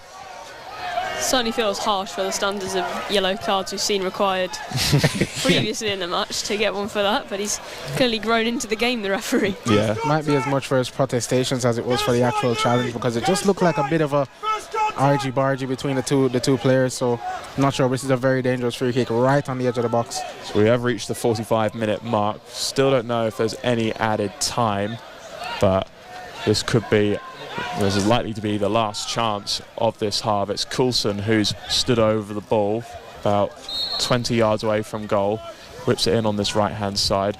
It's headed away by Thomas. Tyrell Miller-Rodney will recycle it. And he plays it out right to Coulson. It's a bit overhit, but Coulson does well to hook it back in. Great defending. Met by Dean Inman. It is out for a corner to Dartford on the right-hand side. So maybe one more opportunity. Still not been told how many minutes added on at the end of this half. As I said, we have gone over the 45-minute mark now. It's Coulson who will deliver it. 5 minutes, we've just heard it. It's quite a lot of time. That's what we're hearing on the bench. It's still not quite happening yet. Oh, it's a good header away by Fernandez, with Diarra lurking, waiting for that header. So Dartford do still have some time. Deadfield does clear the ball away. It's now into Dartford's half. And yeah, that's confirmed. 5 added minutes at the end of this first half. Hampton Richmond are 2-0 up against Dartford. Good play by Rooney. Swings it in. It's met by Alsentop. What a save by Adam Desbois. Well, Alsentop, he was completely unmarked in the box and he met the header, but Desbois was equal to it. Could be a crucial moment in this match. It was just a bit of a mix-up between Thomas and Fernandez. They kind of got in each other's way, and then it just allowed Dartford player to steal in behind with a diving header, but unfortunately for us, he couldn't get it either side of Desbois, so it was a comfortable save in the end after, and then Seymour is fouled by Tyrell Miller-Rodney, who is incensed at the referee there. He was doing a lot of gesturing after getting that talking to for that challenge on George Hunt. And, well, Tyrell Miller-Rodney didn't get any yellow for that, so I think he should be changing his approach. His approach, yeah, that's a good way of putting it. There's Dan Wishart, who stood over the ball about 10 yards into Hampton Richmond's half. He clips it out left towards Pit Blado, but it's headed away by a Dartford defender. Oh, brilliant by Dan Wishart to peel away from Coulson. Coulson does well to win the ball back. And now it's with Miller-Rodney. He's crowded out of possession, and Jake Gray. Bloomfield. Yeah, Bloomfield again playing a big role in that. Hampton just struggling to keep hold of the ball, and now it's with Oduadu, the left back. Plays inside to Barzi. Peels away from Deadfield. He is tackled by Pit Blado though. Now it's with Mason Bloomfield. Lays it off to George Hunt. Seymour will get there on this left-hand side. He's got Pit Blado in support. He's been held up by Nemard. Brilliant play by Ben Seymour, but a very good recovery challenge by Josh Nemard. He's played it out for a corner to Hampton Richmond on the left-hand side. Yeah, Nemard with a really good challenge, perfectly timed and necessary, because Seymour was again in at that byline and just really struggling to keep him quiet, but a really good defensive work from Nemard, but it will be a corner for Hampton. Yeah, we're 3.5 minutes into the allotted 5 additional minutes at the end of this first half. Hampton Richmond 2-0 up. Maybe they've got a chance to get a goal here. It's Jake Gray who will swing it in. Oh, it's headed away by number 10, Paul Rooney, for a throw-in to Hampton Richmond, deep in to Dartford's half. Sam Deadfield has his hand on the ball, but I don't think he's too keen on the idea of taking the throw-in, and he indeed lets Dan Wishart do the honours. Throws it into Seymour. Now it's Deadfield he just checks himself, and it's Pit Blado who plays it in, headed away by Rooney. Hunt winning the header there, although he has been penalised for a foul on Coulson. So it is a free kick to Dartford about 2 yards in front of their box. It's played long towards Coulson. Dean Inman winning the header there. Deadfield helping it on, only as far out as Oduadu. Now it's with Bolton, who clips it in. Oh, and it's just left by everyone, and Dan Wishart is there to clear it. And there was a bit of a late challenge there on Wishart by Barzi. Wishart went straight into the railings on the side of the ground. Like, he didn't hurt himself too badly there. And play does go on with Bolton, been held up by Jordan Thomas. Fantastic. Lovely challenge by Thomas. Bolton looked like he was racing away, but Thomas did well to just wrap his foot around him and put it out of play. And there goes the referee's whistle for half-time. So what a half it has been for the Beavers. Hampton and Richmond 2, Dartford 0.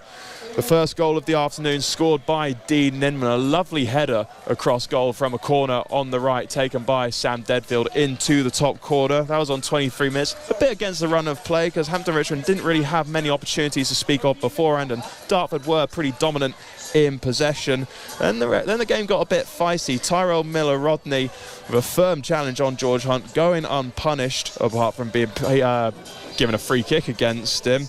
Luke Coulson for Dartford had a shot well saved by Adam Desbois. And then on 41 minutes, Hampton Richmond got their second goal of the afternoon. We're going to say it's Isaac Pit Blado who scored it. He was certainly the last Hampton Richmond player to touch it, and he's celebrating.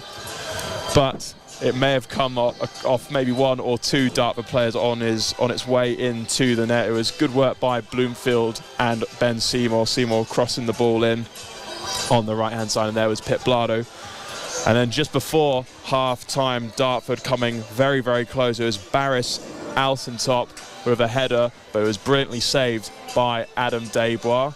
And well, what do we make of those opening 45? Just a quick summary. I think the Beavers will certainly be the happier team at the half, if it goes without saying, but I think Dartford certainly looked on top to start off with, and I think they'll be made to rue those final balls. Their chances have been weak when they've had those shots on target, and they've had the opportunity to threaten and just haven't been able to put those final balls in and either the correct way or just make sure that they're getting the good shots off away from Desbois. But Hampton have taken their chances really well, and I think certainly look on top at the close of that half. Yeah, and I echo all of Laura's sentiments. I think that we did really well towards the middle and then the latter half of that first half to get in control of the game. The first goal helped immensely.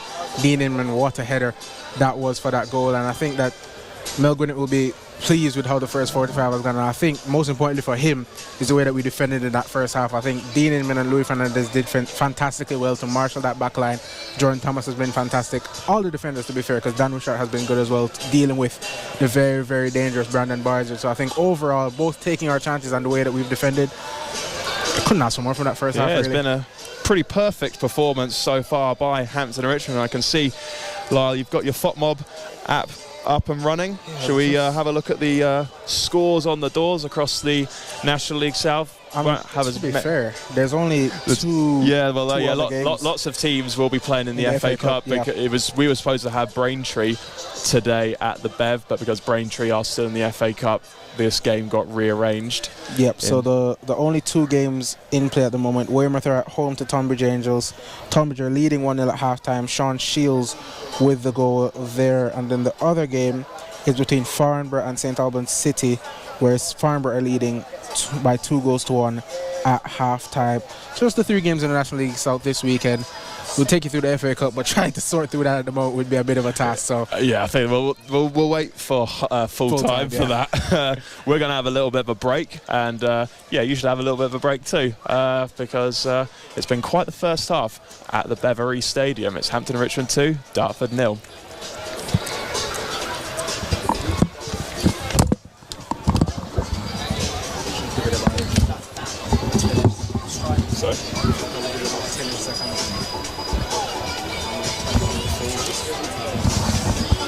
Oh, the sun's really out now, lads. Love it. Getting worried when the rain started. Yeah.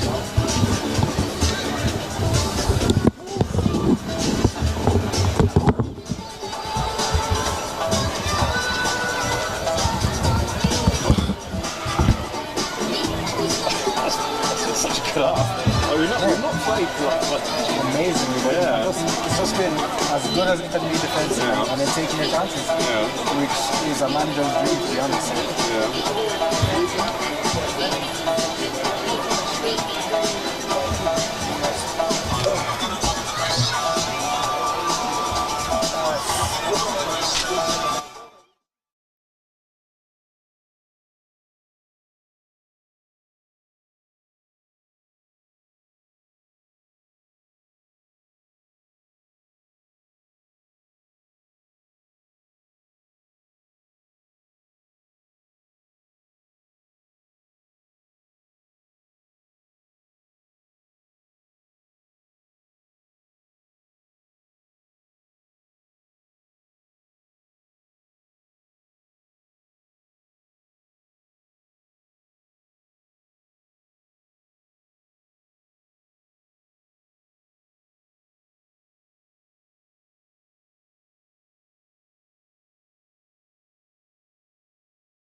It is just Dartford coming out a bit early.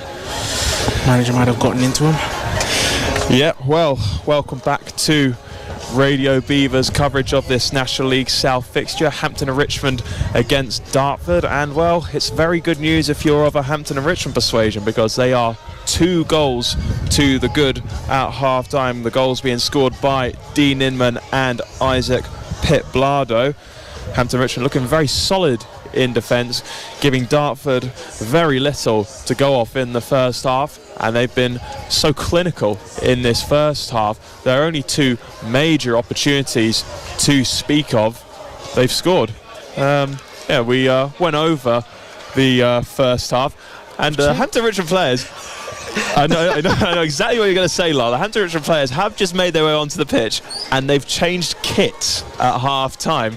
In the first half, they were wearing their navy blue strip, and now they're out in their all-white strip. It's a bit of an interesting one. I'm not too sure what the motivation might have been for that change. I think, to be fair, we both have shades on, and in that first half, they're 2 dark kits when you're playing against each other. Yes, there may be a bit of a colour clash. Maybe Alan Dowson or maybe the referee has just had a word with Mel Gwinnett saying, is there any chance you could just change your strips? I think this is something that rarely happens in football. It immediately makes me think of the time when Man United in the late 90s were losing to Southampton at half-time, and they changed strip at half-time, and they didn't win the game. Well, they lost quite badly anyway. They were improved in the second half, and Sir Alex Ferguson went on to blame Man United's grey kits. It meant the players were camouflaged from each other and couldn't see each other. That was the reason they lost the game.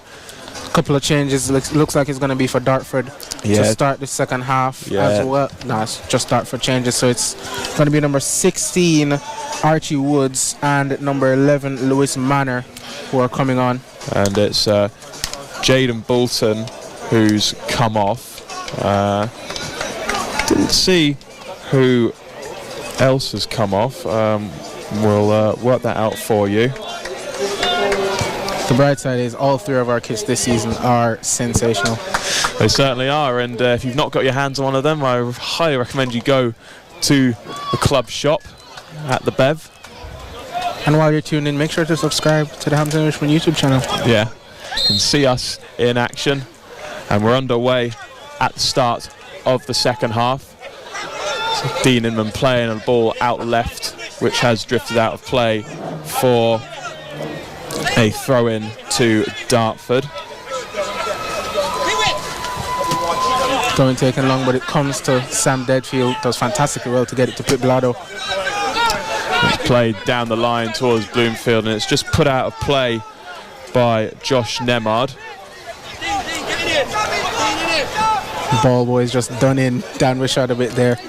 I'm not sure Dan Wishart will mind too much. Hampton Richmond are 2 goals to the good. It's thrown into Bloomfield, who plays it back to Wishart, who considered crossing it in. Instead, he keeps hold of the ball. It's now with George Hunt, who just tries a little ball with the outside of his boot. It didn't quite come off, so Mitchell Beanie, the Dartford goalkeeper, has the ball in his hands. And yeah, while not too much is going on, just reflect a little bit on the first half. It was really quite a watch, wasn't it? Yeah, it was really brilliant to see the way that we played, and specifically, as we said at halftime, the way that we defended. It's really enjoyable watching our 2 centre-backs go at it, as Dean Inman looks to win a header again, but it's gone all the way through. Oh, and the bit of confusion there between Dan Wishart and Adam Debois. Dan Wishart did take some responsibility in the end. It's going to be a corner kick, actually. It's a good hassling there by the substitute Lewis Manor. The substitutes are quite interesting as well, and perhaps indicative of what we were kind of saying in that half-time talk of they are attacking players that have come off, and Bolton certainly one of the players who was responsible for some of those poor balls in. The ball is now whipped in, headed away by Bloomfield. It's retrieved by Tyrell Miller-Rodney. It's Coulson on the right-hand side. Cross it in, it's cleared away by Hunt. Oh, it's a shot well blocked there by Sam Deadfield, right in his midriff. Credit to Deadfield, he didn't flinch at all. Yeah, it was Woods who took that shot. Attempted long ball to Diarra. isn't controlled, and I think it was offside anyway, so Hampton Richmond will have themselves a free kick midway into the Dartford half. Yeah, Daybois just did really well to ensure that didn't go out for, I'm not sure if it would have been a corner kick or I think it would have been a goal kick either, but he kept it in and he just tore up a bit of the ground as well in his troubles. And it's Daybois who plays it long, looking for Ben Seymour, who wins the header against Diarra there. That's unexpected. Now it's Bloomfield on this left-hand side. He's slightly overrun it, so it's gone out for a goal kick to Dartford. There's got to be at least a 5 to 6 inch difference there between Daybois and the defender, and he's gone up, to be fair to him, and he's won it really well. Yeah, Ben Seymour, he's a very mobile figure, not known for his aerial prowess, but he did very, very well there. Ball is very well controlled by Brendan Barsey. It needed 3 Hampton Richmond players, and in fact George Hunt has been penalised for tripping Barsey. Jake Gray insists that Hunt didn't touch him and won the ball fairly, but referee George Laughlin isn't having any of it. It's a free kick to the away side, about 10 yards into Hampton Richmond's half on the left-hand side.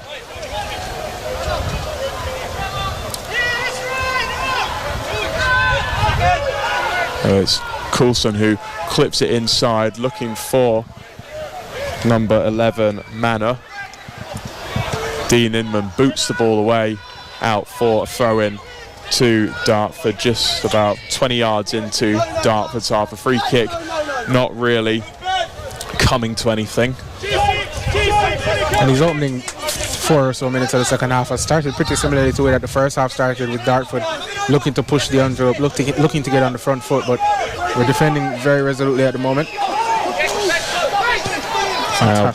Bloomfield again doing brilliant work, and Jake Gray plays it forward to Seymour.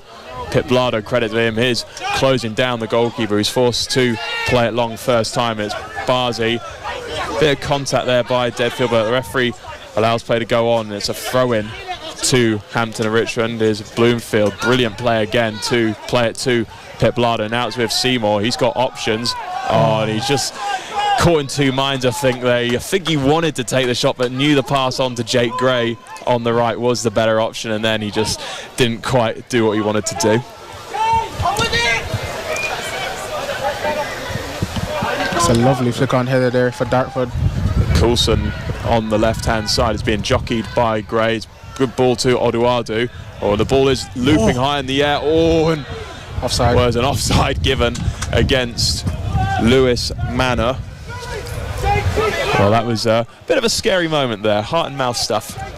And just to take it back a moment to the Seymour chance, he might have actually been caught in 3 minds, because it looked like maybe he was trying to play the reverse pass to Bloomfield, because he had a man to his left and a man to his right.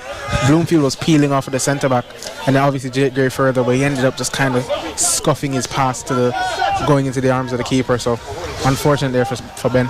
You can't blame Ben Seymour for wanting to pass the ball to Bloomfield. Bloomfield has been outstanding in this game, and he's again going for that 50-50 ball. He didn't win it, but it has gone out for throw-in to Hampton and Richmond. Dan Wishart to take. Wishart throwing it down the line towards Pip Blado, who does win the header. Didn't quite catch it, but now it's with George Hunt in a central area midway into the Dartford half. Hunt not quite winning the ball there off Woods, the substitute. Dean Inman mopping things up. Brilliant touch by Bloomfield to get away from Nemar. Now Bloomfield is making his way inside the box on the left-hand side. And Tyrell Miller-Rodney it was, tracking back, just about winning the ball. It's gone out for a corner kick to Hampton Richmond on the left-hand side. I look really dangerous there, winning the ball back in a dangerous position. A good turnover from Bloomfield. He just took it maybe a bit too close to the byline, but if he'd been able to get across in there, Seymour was in prime position to be able to finish that one off. And we still have that corner, which can definitely produce something, as we saw in the first half. Yeah, it's Jake Gray who swings it in on the left-hand side. And Inman was lurking, but it was a Dartford player, Manor it was, who managed to get his head on it. Hunt does retrieve it. It's on the byline there. Dartford have won themselves a throw-in. Did look like it came off a Hampton and Richmond foot last, so Oduadu will take it. I think even if we get more of the same from that first half for Hampton in a defensive sense and we don't particularly go forward as much, I think Melbourne will still be satisfied because, as I said, we just limited them so well in that first half and so far to start as Luis Fernandez looks to get Ben Seymour in behind, but it's a bit too heavy on the pass. But as we started the second half, we should mean to go on in this way defensively. Yeah, 52 minutes played at the Bev. It's Hampton and Richmond 2, Dartford 0. Now Fantastic. Bloomfield has been released down this left-hand side. He's crossing it first time, is intercepted by Nemad. It's another corner to Hampton and Richmond on the left-hand side. Again, Bloomfield just finding that space and looking a real threat. It's exactly the same position again that he won that or received that ball, and again we're putting Dartford under increasing pressure here, and you've got to think that if this continues, Hampton will get a third. Yep, they're chasing that third goal, which you'd think would be enough to get the 3 points. It's Jake Gray again who will be taking the corner, but before he does that, the referee just having a word with Tyrell Miller-Rodney and Pip Blado. Dean Inman is just behind Pip Blado, and it's Altentop who is also in that gang of 4. Jake Gray swings it in. It's Dean Inman who wins the header, and he got it his first time. It was quite a far distance from goal, and it was a pretty easy gather for Mitchell Beanie, the Dartford goalkeeper. Oh, and it turned out to be a brilliant ball out to Barzi, who's done very, very well. And now Barzi has a chance. What a tackle by Dan Wishart. But number 23, Harvey Bradbury, scores a fine goal for the away side, beautifully curling it beyond Adam Desbois on the edge of the box. This game has now just changed a little bit. It's Hampton and Richmond 2, Dartford 1. It was a really unfortunate goal in many ways, a really good challenge from Wishart, but it just knocked it into the path of the onrushing Dartford attacker, who basically had a clear sight goal to place it beyond the reach of Desbois. A good finish in the circumstances, and yeah, certainly will change how the game might play out. And I mean, great strikers, they only need one chance. Bradbury, after his brace last game, he got his singular chance and he's put it away very clinically, and he's on the ball again here now. Yeah, I think that was his first major sight at goal, Harvey Bradbury. But when he got that opportunity, he took it and then some. That's his 5th goal of the season. His 2nd goal against Hampton and Richmond this season, having netted at Princes Park earlier this campaign. And, well, Dartford, they're now the ones with their tails up, and they've won themselves a free kick. It's Dan Wishart who's been penalised for a challenge on Lewis Manor. And it's on this right-hand side, which is a couple of metres out from the edge of the penalty box. This is a real crunch period of the game, you can tell. There's now just one goal that separates the two teams. I think this goal, much like Dean Inman's, has come against a round of players. Hampton and Richmond, who looked much better in this second half, but before you know it, the dynamic can completely change. It's Coulson who swings it in. It's flicked away by Luis Fernandez. Foot race between John Thomas and Miller-Rodney for the ball, which Miller-Rodney wins. He plays it back to Woods. He clips the ball in towards Diarra, who does win the header. Bloomfield with a very crucial clearance, but it has gone out for a corner kick to Dartford on the right-hand side. Hampton looking increasingly under the cosh after that goal, and I think it's just a case of weathering this period now. It's swung in and it's headed in to the net. It's 2-2, and it's a header by Josh Nemad. There will be a bit of an inquest in defence for Hampton and Richmond. It was a very simple goal in its conception, swung in from the right-hand side. Josh Nemad rising highest and heading it into the bottom left-hand corner. Hampton and Richmond 2, Dartford 2. And it sort of mirrored the first half, but just the inverse really. With that first Dartford goal, it allowed them to get into the game, and it's a quick fire second for them. Lovely delivery into the box and lovely to get on the end of it, but it's going to be really, really poor from a Hampton perspective to allow 2 goals so early in the second half, as there's going to be a foul on Brandon Barzi by Sam Deadfield. Yeah, it's, I think it was a genuine attempt to get to the ball, but it was just a follow through which hurt Barzi a bit, who is holding his head. Tyrell Miller-Rodney suggesting that Deadfield should be further sanctioned. Deadfield is, of course, on a yellow card, picking it up just before half-time for a tackle on Brandon Barzy. Now Barzy is up on his feet and having a little word with the referee, but he's not interested in anything further than giving Dartford a free kick. 57 minutes on the clock. It's Hampton and Richmond 2, Dartford 2. 2 goals in the space of 3 minutes for the away side. First by Harvey Bradbury and then the second by Josh Nemard, bringing them back into the game. And now they're launching it forward towards Manor.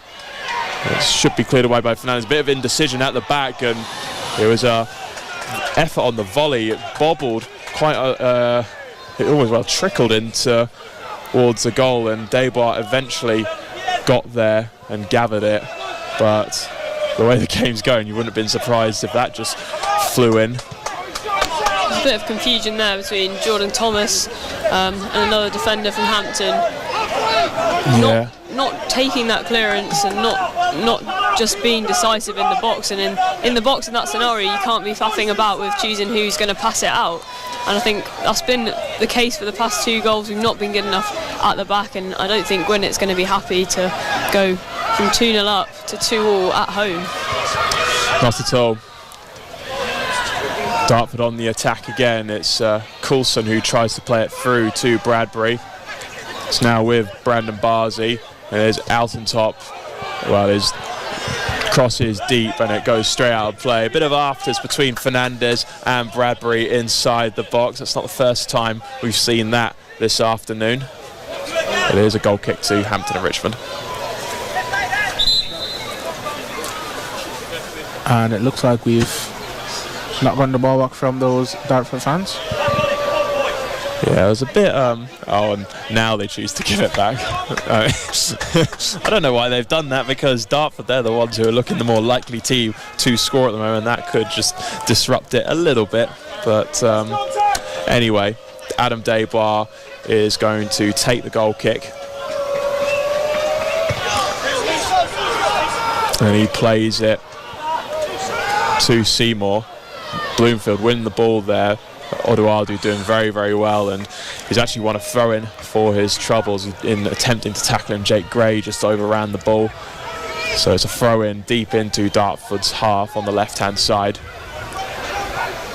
A lovely first touch there. Yeah, by Manor. He's really made a good impact since he came on at the start of this second half. It's a free kick taken quickly, sprayed out to the right-back Altentop, although Wishart does win it.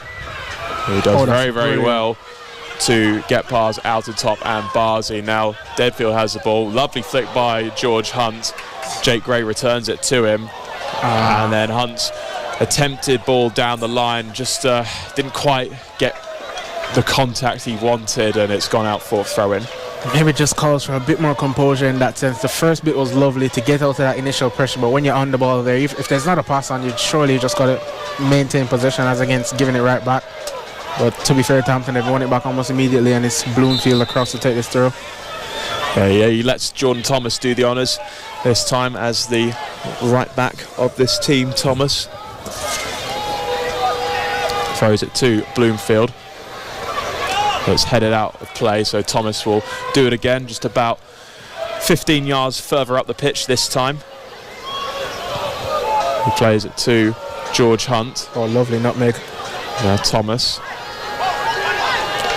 Oh, it's overrun there by the Dartford player Woods, but Hampton Richmond couldn't quite take advantage of that.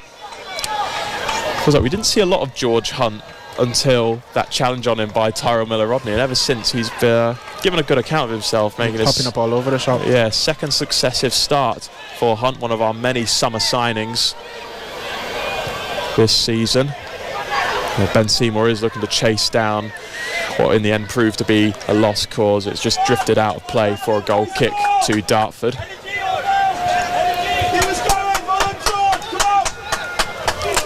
Both managers there just trying to G their players up. I think, well, I know Dowson will be the happier of the two. His side have started like a train in the second half, getting those 2 goals to bring them level in this contest. Lovely bit of skill from Sam Deadfield to get away from Woods. The ball is now with Dan Wishart, who looks to play it long towards Bloomfield, who will chase down Josh Nemard, who scored that equalising goal for the away side with a header. Now the ball is on the left-hand side. It's been crossed in, but Oduadu deals with it very well, and he plays it long towards Manor, who holds the ball up well, A crunching challenge between Jordan Thomas and Oduadu. Oduadu coming off just a bit better. Well, a short bit of handling on Bloomfield by Diarra, but referee does allow play to go on. Both sides just struggling to keep hold of possession in this spell, and it's now a throw-in to Dartford, deep into Dartford's half. I just wonder how long it'll be before Melbourne elects to change things here. Those 2 subs at the start of the second half really did shift the momentum in favour of the visitors, and it was really good subs from their manager, to be fair, so you just might see a couple of Hampton and Richmond players warming up. Yeah, it's Rory Donaldson and Connor Curran-Brown and Rob Hall on the touchline there, but Hampton Richmond are building an attack. It's Ben Seymour who does work some space. A brilliant shot by Ben Seymour, brilliant save by Mitchell Beanie, and well, just like that, Hampton Richmond nearly found themselves ahead again. It was fantastic interplay right in that middle third between Hunt and Seymour. Lovely 1-2s. It just opened up for Seymour, shifted it onto his right foot, tried to curl it into that top corner to the keeper. His starting position was very good, and it made it a more comfortable save for him, but threatening here for the Beavers with a corner kick to be taken by Sam Deadfield. We're going to be a bit delayed there. Fernandez and Dean Inman are both on the ground there. A whole lot of jostling going on there, so the referee will have to have a word. Whether any of that will go in, any of the players involved, is another thing. Sam Deadfield is the one who'll swing it in on this right-hand side. It's put in the box. Oh, and it's a penalty to Hampton and Richmond. I think it was a foul on Mason Bloomfield. I did see a hand on his shirt. And well, the Dartford players are absolutely furious with that.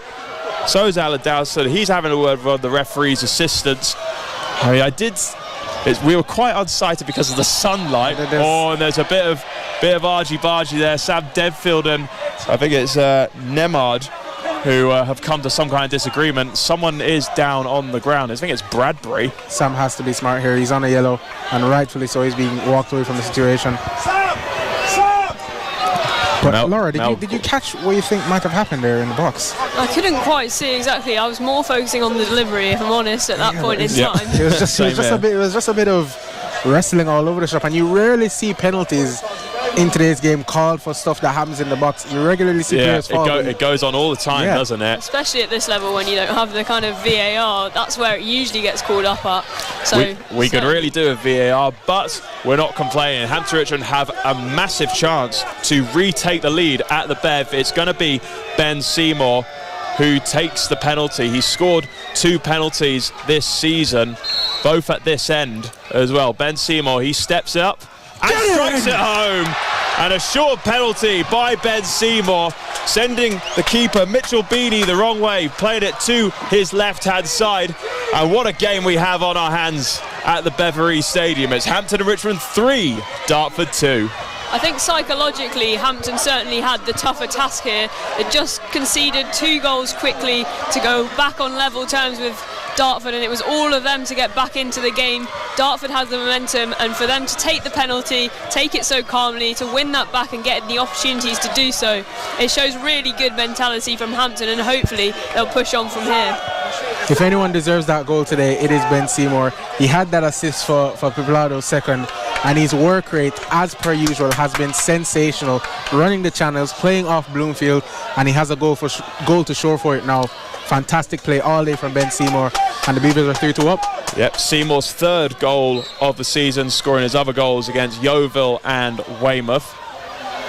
But we still have a lot of time to play. We're not even midway through the second half. Dartford are building an attack, but Dean Inman is there to mop things up and play it down the line towards Bloomfield, and Jake Gray now peels away.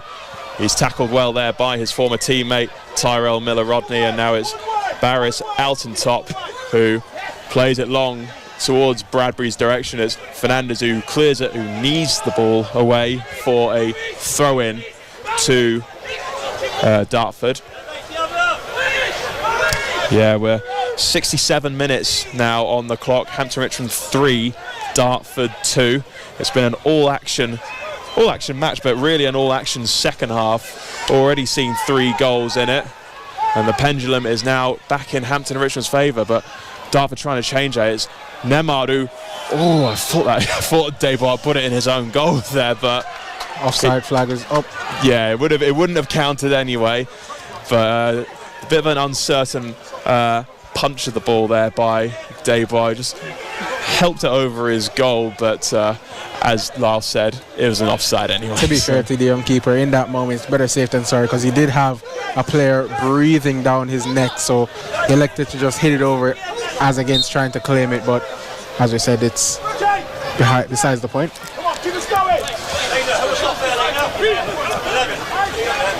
Debois plays the ball long, aiming for Seymour. Diarra this time winning the header there. Piblado looks to keep the ball back in play, and the ball nearly making its way towards the gantry there. Ready to get the 1-2 win. Moving back slightly. So here's a throw in to the away side.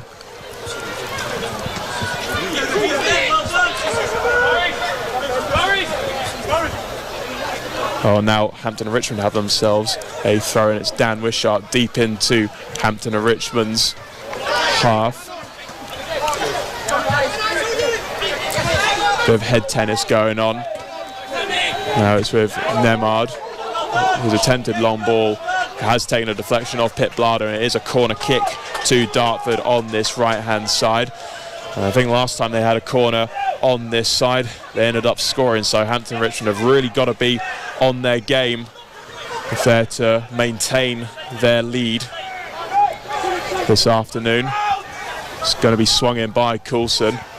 Oh, and it's nearly found Nemad, who got that equalising goal again, but it has drifted quite harmlessly wide for a goal kick. I think we've seen some poor attempts at clearances from the Hampton defence, and that's what Gwinnett, I'm sure, will be saying.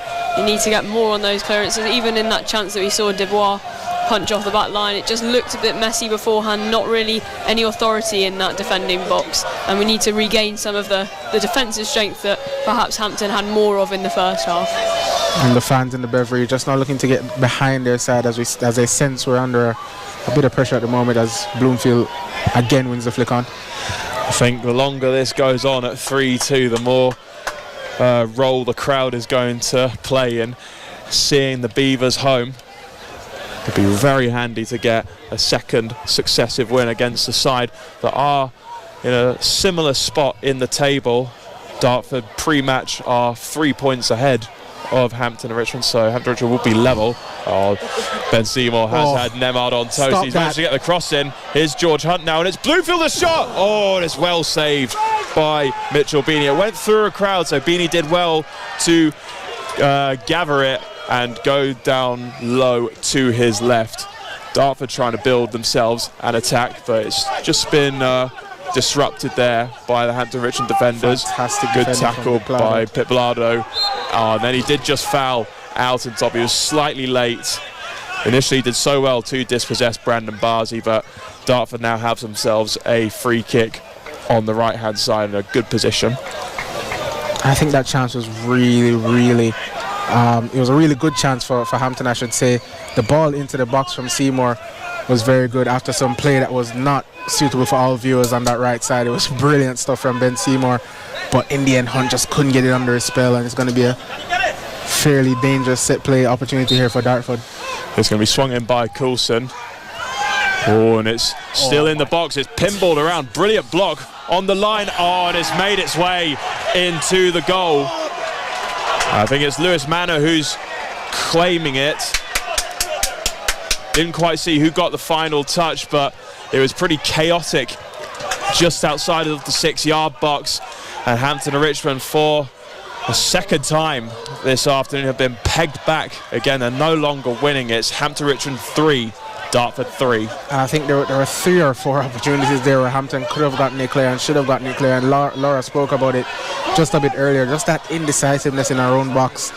Someone had to take charge there and it didn't. And, you know, Debois was caught out and the ball just looped over him into the back of the net. It's really unfortunate that. Well, it looks like it's going to be a grandstand finish at the Bev. Dartford now looking very, very confident within themselves. They're looking for that 4th goal. It's with Alton top on this right-hand side. Looks to cross it in. Jake Gray does clear, but only as far as Oduadu, and it's with Coulson on the slightly left of central area. Now he's drags himself out to the left, does win himself a throw about 15 yards into the Hampton Richmond half. It's taken very quickly. Now it's with number 16, Archie Woods. And it is Alton top looking for Manor. Does win the header. Well intercepted by Deadfield, but his clearance is only as far as Coulson. He just stood over the ball there, assessing his options, plays it outright to Alton top. His cross is blocked by Pip Blado. Barzi will be the one to get on to the loose ball. Alton top crosses it in again, headed by Manor. Oh, and it's a great save by Adam Debois. He had to scramble over to his left-hand side. I have a feeling that would have been creeping inside the post, and Hampton and Richmond spared there. Once more, it's a goal that's seen the change in balance of the game. Dartford once more looking on top here, threatening much more than we perhaps have seen Hampton in the past few minutes, and they have a corner again. And Lewis Manor has been an inspired change. He seemed to win every first ball, every second ball, nearly had a goal there as well. It's going to be Coulson who takes the corner on this right-hand side. Manor and Diarra and Nemard are looking to get their head on the ball. It is Diarra who gets it. It's been marshalled well there by Wishart. Now it's Tyrell Miller-Rodney just making his way into the Hampton and Richmond box. It's held up there by Ben Seymour. Plays it back to Nemard. Now it's Woods. Plays it outright to Coulson. Elects not to try and cross it in. Instead plays it outright to Alton top. And it's a bit of a loose pass there by Tyrell Miller-Rodney, and Sam Deadfield does clear, but only as far out as Nemard. Coulson again on this right-hand side. That's a good ball, but Dean Inman intercepts it. And George Hunt's header is only straight to Bradbury. Now it's with Brandon Barzi. Oh, lovely bit of skill, and the penalty appeal is waved away. So the Dartford bench are incensed with that decision. I think Dartford's analyst, who's situated not far from us, is equally incensed as well, but play does go on. Dartford still building an attack here. It's Alton top, lovely ball to Manu, who takes the shot. Oh, and it whistles just over the bar. A really good effort there by the number 11 for Dartford, and Adam Debois, I don't think he'd have been saving that if that was on target. I'm not too sure how Lewis Manor hasn't started this game. His impact has been incredible, as we're going to have a substitution here for the Beavers. It's going to be Cheadle coming on, and it's going to be, I believe it's Pip Blado who's coming off. Pip Blado, scorer of Hampton and Richmond's second goal. I think that is an intelligent decision by Mel Gwinnett. And Cheadle is a very experienced defender, and defending unfortunately has not been Hampton and Richmond's specialist subject in the second half. They've conceded 3 goals in this half. It is 3-3 at the Bev. Got Alan Dowston and Mel Gwinnett having a couple of words of each other. I don't think that's hostile. I think Alan Dowston's leaving his hostilities to the referee's assistant. We are in a great position, very close to these benches. Anyway, here's Dan Wishart looking to build an attack. Oh, brilliant. Just lovely. Checks back inside, sends Tyrell Miller-Rodney for a hot dog. And Wishart has it again. Plays it back to Jake Gray, who'll play it in. cleared away by Diarra. Dean Inman will be the one to get onto the loose ball. Plays it forward to Ben Seymour, who is flagged offside. He did look just a touch offside, so it's a free kick to Dartford. Look like we may just switch to a 3 at the back formation here, or back 5/back 3. And just to touch on that slight penalty shot that Dartford had, I thought maybe there was probably a bit of contact there, but maybe Brandon Barnes went down just a touch too easily for the referee's liking, but that could have easily gone the other way in terms of a decision for a Dartford penalty. Just in the aftermath of that, we saw Seymour get a yellow card, which I assume was for dissent as well. Okay, I didn't notice that. Thank you for keen eyes, Laura. Got a good view from down this side. Yeah. As Cheadle with his first touch of the game looks to find Bloomfield, but it's intercepted by Moussa Diarra. Done really well to keep that in there, Dartford. Yep, and Bradbury was running on to a long ball, but Dean Inman has dealt with it. Cheadle has been hassled by Bradbury, but Cheadle has done very well. Oh, now Bloomfield. Oh, and Bloomfield was away, and Ben Seymour was penalised. I don't know what he did wrong, really. He was just challenging for the ball. I don't see a lot of contact between him and the Dartford player, Barris Altentop, but the referee has decided to give the away side a free kick a couple of yards into Hampton and Richmond's half.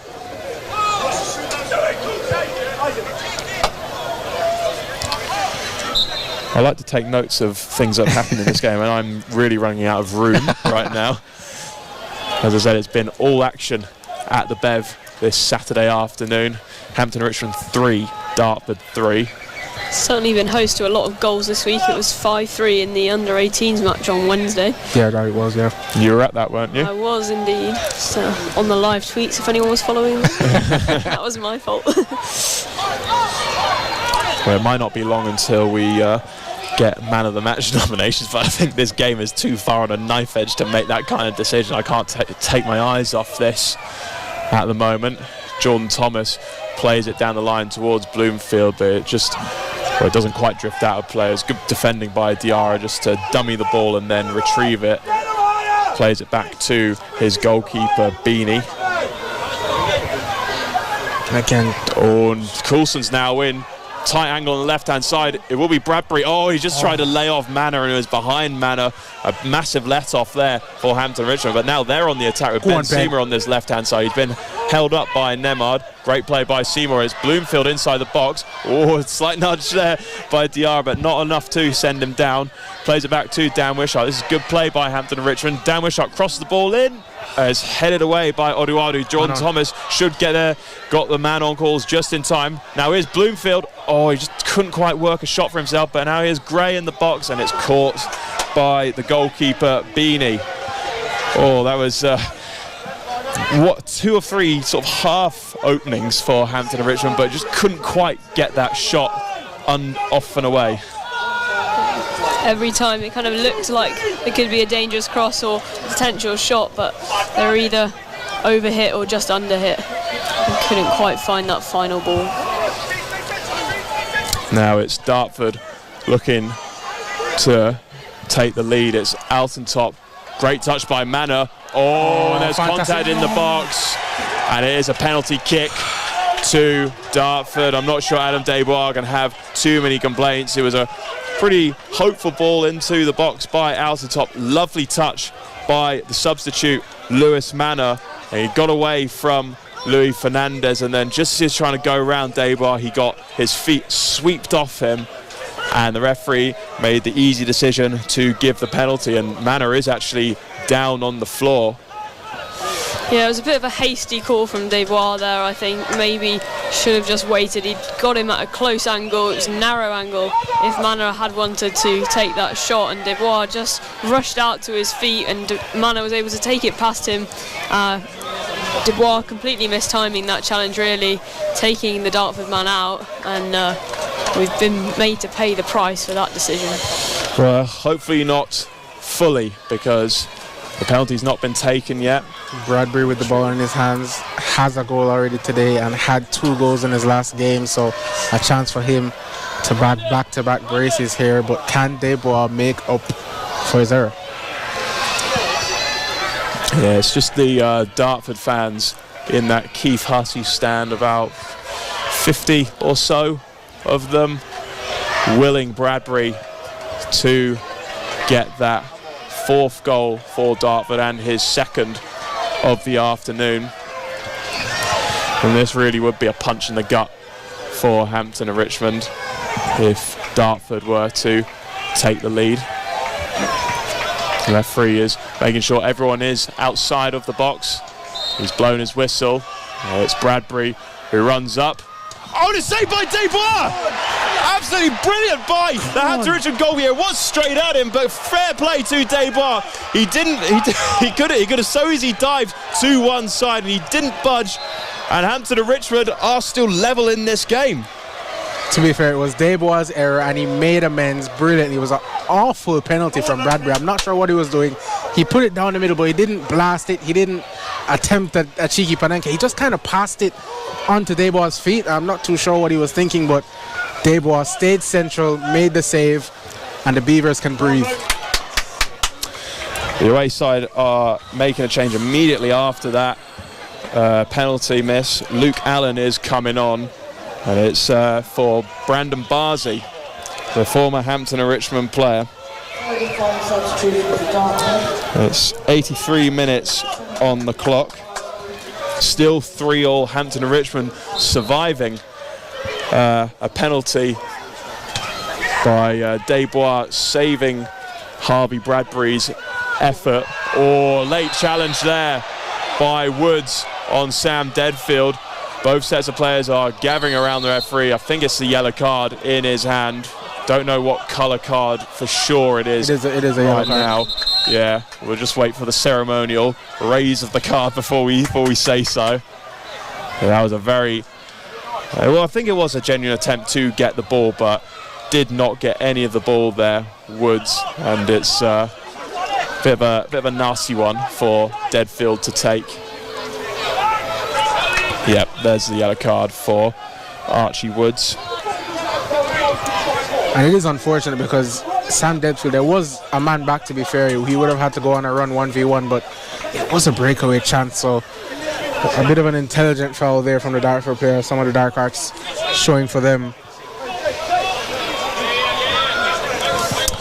So 84 minutes on the clock. The game is still very much on a knife edge. Hampton and Richmond 3, Dartford 3. All of Dartford's goals coming in the second half.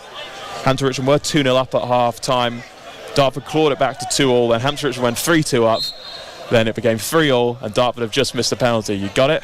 Well, we only just keeping track of this game. We've been watching it throughout. So, will there be one final twist? It's Dan Wishart on the left-hand side. Oh, and he's just penalised there for a foul on, I think it's Nemard there. So it's a free kick to the away side, deep into their own half on the left-hand side. Wonder how much added time there will be, because we've had so many goals that naturally is going to add to the tally, but still got 5 whole minutes, so I wouldn't be surprised if we scored 4 goals in that period. Anyway, it's now with the right back for Dartford, Alton Top, who plays it long towards Mano, who heads it on to Allen.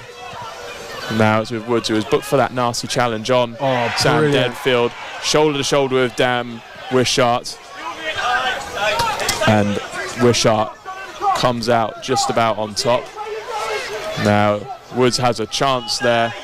Well, he wanted to cross it in, but he didn't quite catch it. It was a pretty easy catch for Adam Desbois, who will be on top of the world right now, I think. You have to think, we've seen the goals shift the momentum of the match. Can that penalty save galvanise Hampton into somewhat of a comeback now? Can they get that final winner in these last minutes? I'm sure Dartford will be thinking on the same lines, though. This game really is anybody's. John told, I thought he was going to play Jake Gray through. Hampton Richmond do have themselves a free kick. It was the left back for Dartford, Oduadu, who was penalised for wrestling.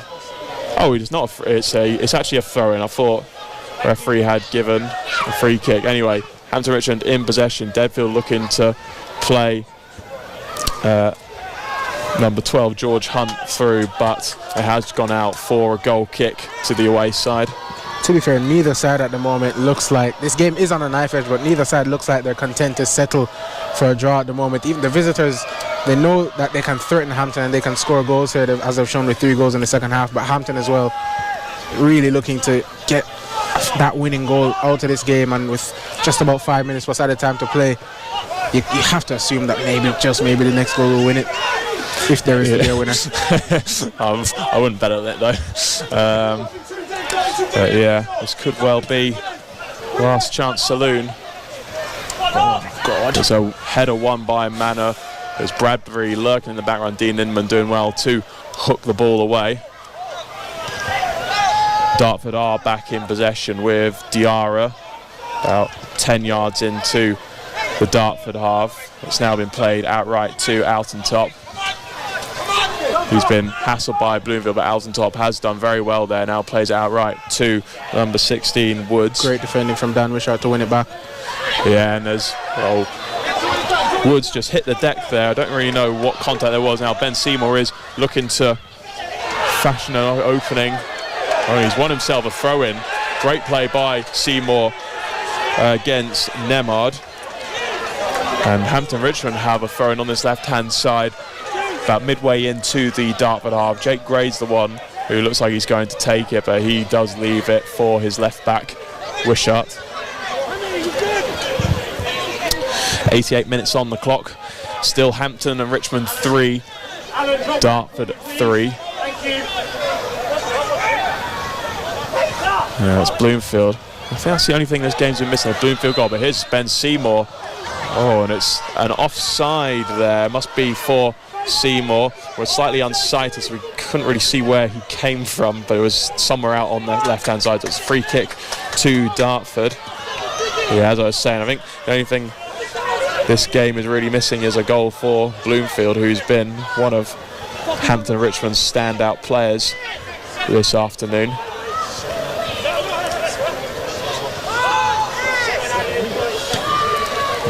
Ball is being played long towards Lewis Manor. Now Bradbury has it, held up by Dean Inman, but Bradbury does well, plays it back to number 8, Luke Allen. Now it's crossed in by Oduadu, and Manor on the stretch couldn't quite reach, and he dug up a lot of the turf inside the 6-yard box. Fortunately, we are pretty close to the end of the game, so it shouldn't affect things too much, but that was a very, very good cross by the Dartford left-back, Oduadu. Let's say 7 minutes at a time. So Alfie Whittingham's coming on. I'm not sure if that's... Yeah, we're not quite at the 45-minute mark, but Alfie Whittingham is stripped off and ready to go. And he's coming on for George Hunt, who's been very, very good today. Very good shift by Hampton and Richmond's, well, one of the many new signings. And George Hunt, only 22 years old, plenty of experience in the National League South, and showing that experience very well today. But can Alfie have a late impact on the game? He's playing a very advanced midfield role. Ben Seymour doesn't quite win the header there from the goal kick. And now Dartford are in possession. Oduadu making a lung-busting run into Hampton Richards' half. It's on this left-hand side with Coulson, who looks to whip it in. It's blocked by Jordan Thomas, and Jake Gray hooks it away.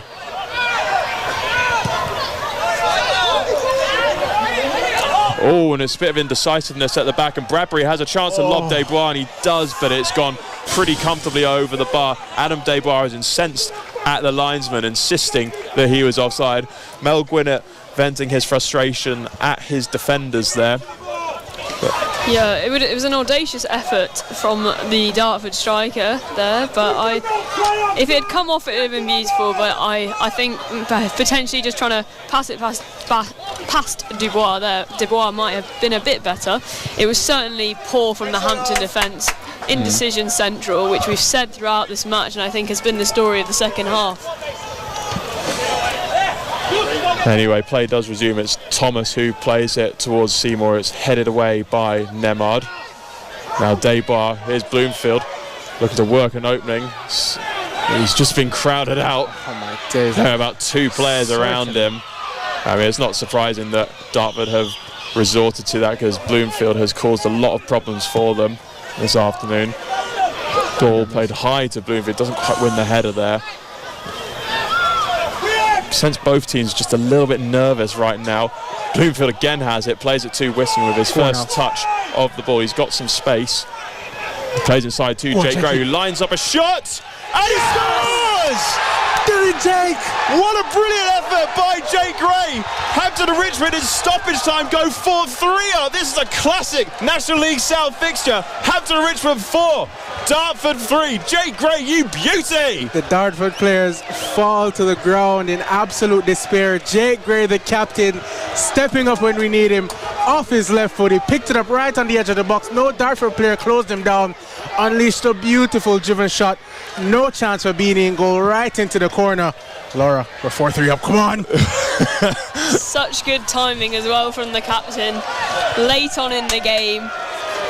Everything still to play for, and he pops up in the box with the goal that matters. And let's hope that Hampton can hold on to this lead for the first time this match.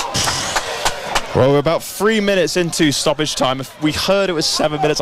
Is it definitely 7 minutes? Or I can't say we for don't sure, really know for sure. 7 minutes. But let's assume there's another 4 minutes for Hampton and Richmond to hold on to their lead. They're 4-3 up at the Beverley Stadium. Oh, this is without doubt the most exciting game I've ever covered for Hampton and Richmond.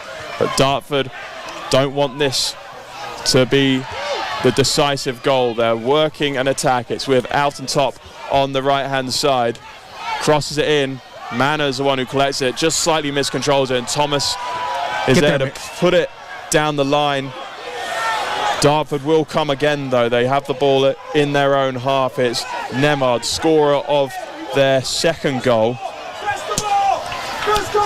Some frantic instructions being dished out by Mel Gwynett. Oh, and it's a ball to Woods, and now it's Bradbury. Oh, what a heroic block by Dean Inman. It is a corner to Dartford. Hampton Richmond not out of the woods just yet, but that was absolutely brilliant there by Hampton and Richmond's number 4.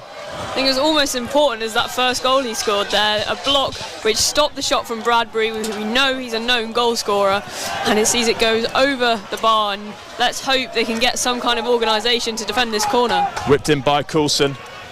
It's met by Manor, but he doesn't get any contact on it. And now Halfie Whittingham can break away on this right-hand side. He's got Tyrell Miller-Rodney chasing down him. Alfie Whittingham aiming for the corner flag. Oh, he's made his way into the box. He can cross it. He's done fantastically there to win a corner.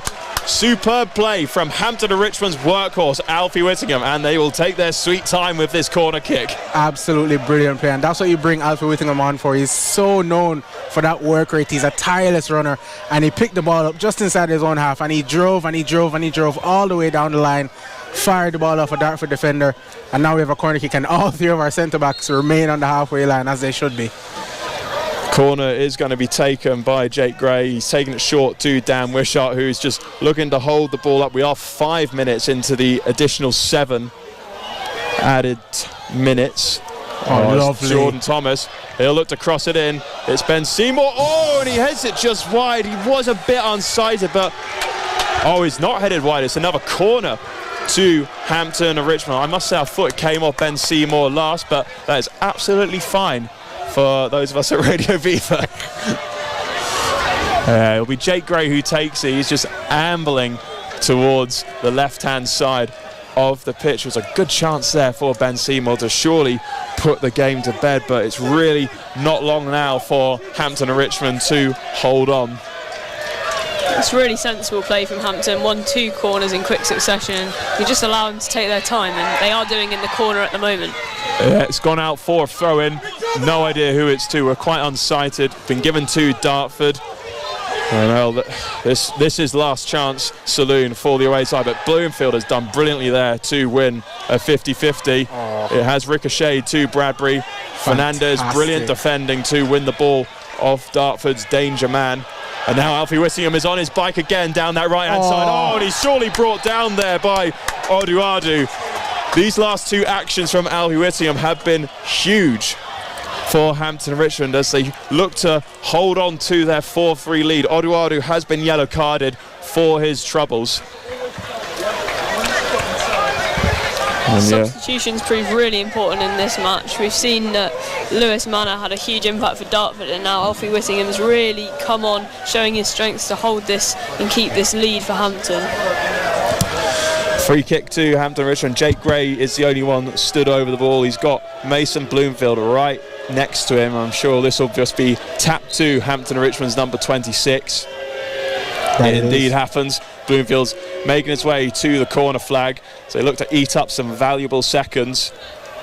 As a throw in to Dartford. Well, by my watch, we have played 7 minutes at the end of the 90. Come on. A few whistles being blown around by fans, but the only whistle that matters is the referee's.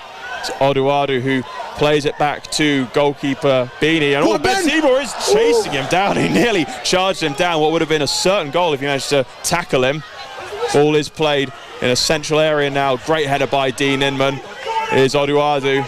Now Alson Top will get there, and he plays it down the line. There's a bit of fury there. Dartford have themselves a throw-in deep into Hampton and Richmond's half. I think there's a bit of word exchange between a Dartford player and Mel Gwinnett. We'll try and get to the bottom of that after the game. This will be the last opportunity for the away side to get back in it. It's launched in, headed away by Dan Wishart. And there it is. Wow, what a game we've had at the Bev. It's finished Hampton and Richmond 4, Dartford 3. We'll start from the top. Hampton and Richmond took the lead on 23 minutes. Dean Inman's bullet header into the top corner from a corner kick on the right-hand side. Hampton and Richmond made it 2-0 with Isaac Pitblado getting the final touch. We think it all looked like it was going very, very swimmingly. But then Dartford came roaring back. 2 goals in the space of 3 minutes scored by Harvey Bradbury and Josh Nemard. Hampton Richmond then got back in front as they won a penalty. Ben Seymour, ice cool, slotting it home.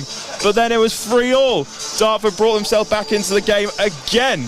Then Dartford looked like they were going to go ahead. They got a penalty. Harvey Bradbury, their top scorer of the season. Surely he was going to score. He didn't. It was a brilliant save by Adam Desbois. And then Hampton and Richmond, through their captain fantastic, Jake Gray, went 4-3 up 2 minutes into stoppage time.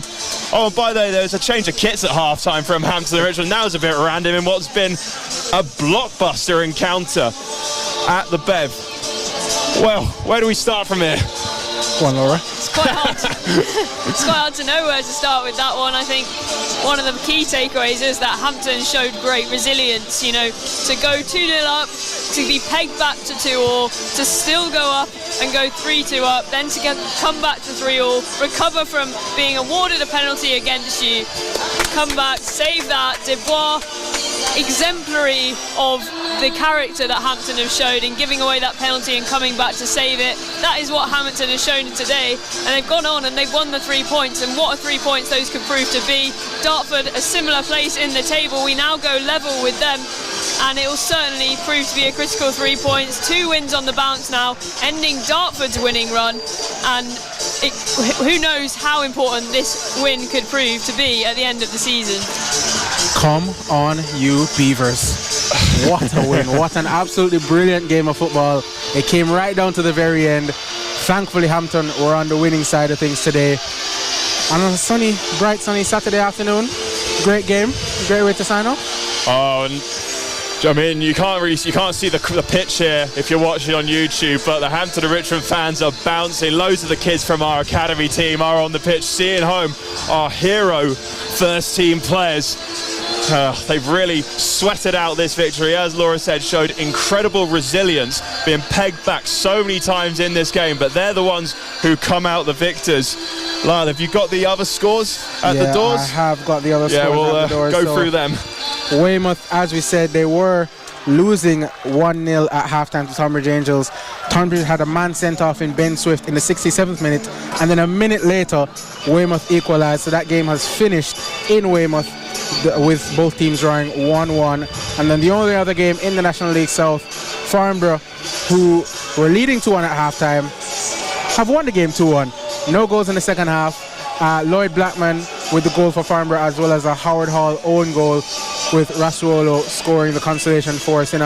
Albans City. So that's it for around the National League South. We could take you around some of the FA Cup fixtures, and we will do that as a matter of fact. So we do have Aveley, who at the end of full time, it's 2-2 between Aveley and Barnet. Aveley have had 2 men sent off, all going on down there. Welling are losing 1-0 to Boreham. Braintree and Chesham, it's 0-0 there. Chelmsford have drawn 2-all with Whitby. There's action all over in the FA Cup today. Ebbsfleet have pulled it back. They were losing at half time, 1-0 to Slough. They pulled it back, and it's 2-2 there at the end of full time. And I believe that is all the National League. Torquay have lost 2-0 to Maidstone, and that is indeed all the National League South teams that are in the FA Cup. And I'm wrong again, because Worthing have won 2-0. Worthing have won 2-0, and that is actually it. Well, thank you for doing that, Lyle. I mean, frankly, all those games, I'm sure they're entertaining and right, but nothing compared to what we've just witnessed this afternoon. This is exactly why we get into this. For games like this, Hampton and Richmond have come out on top this Saturday afternoon. They won 4-3 at home to Dartford. One afternoon. Goodbye.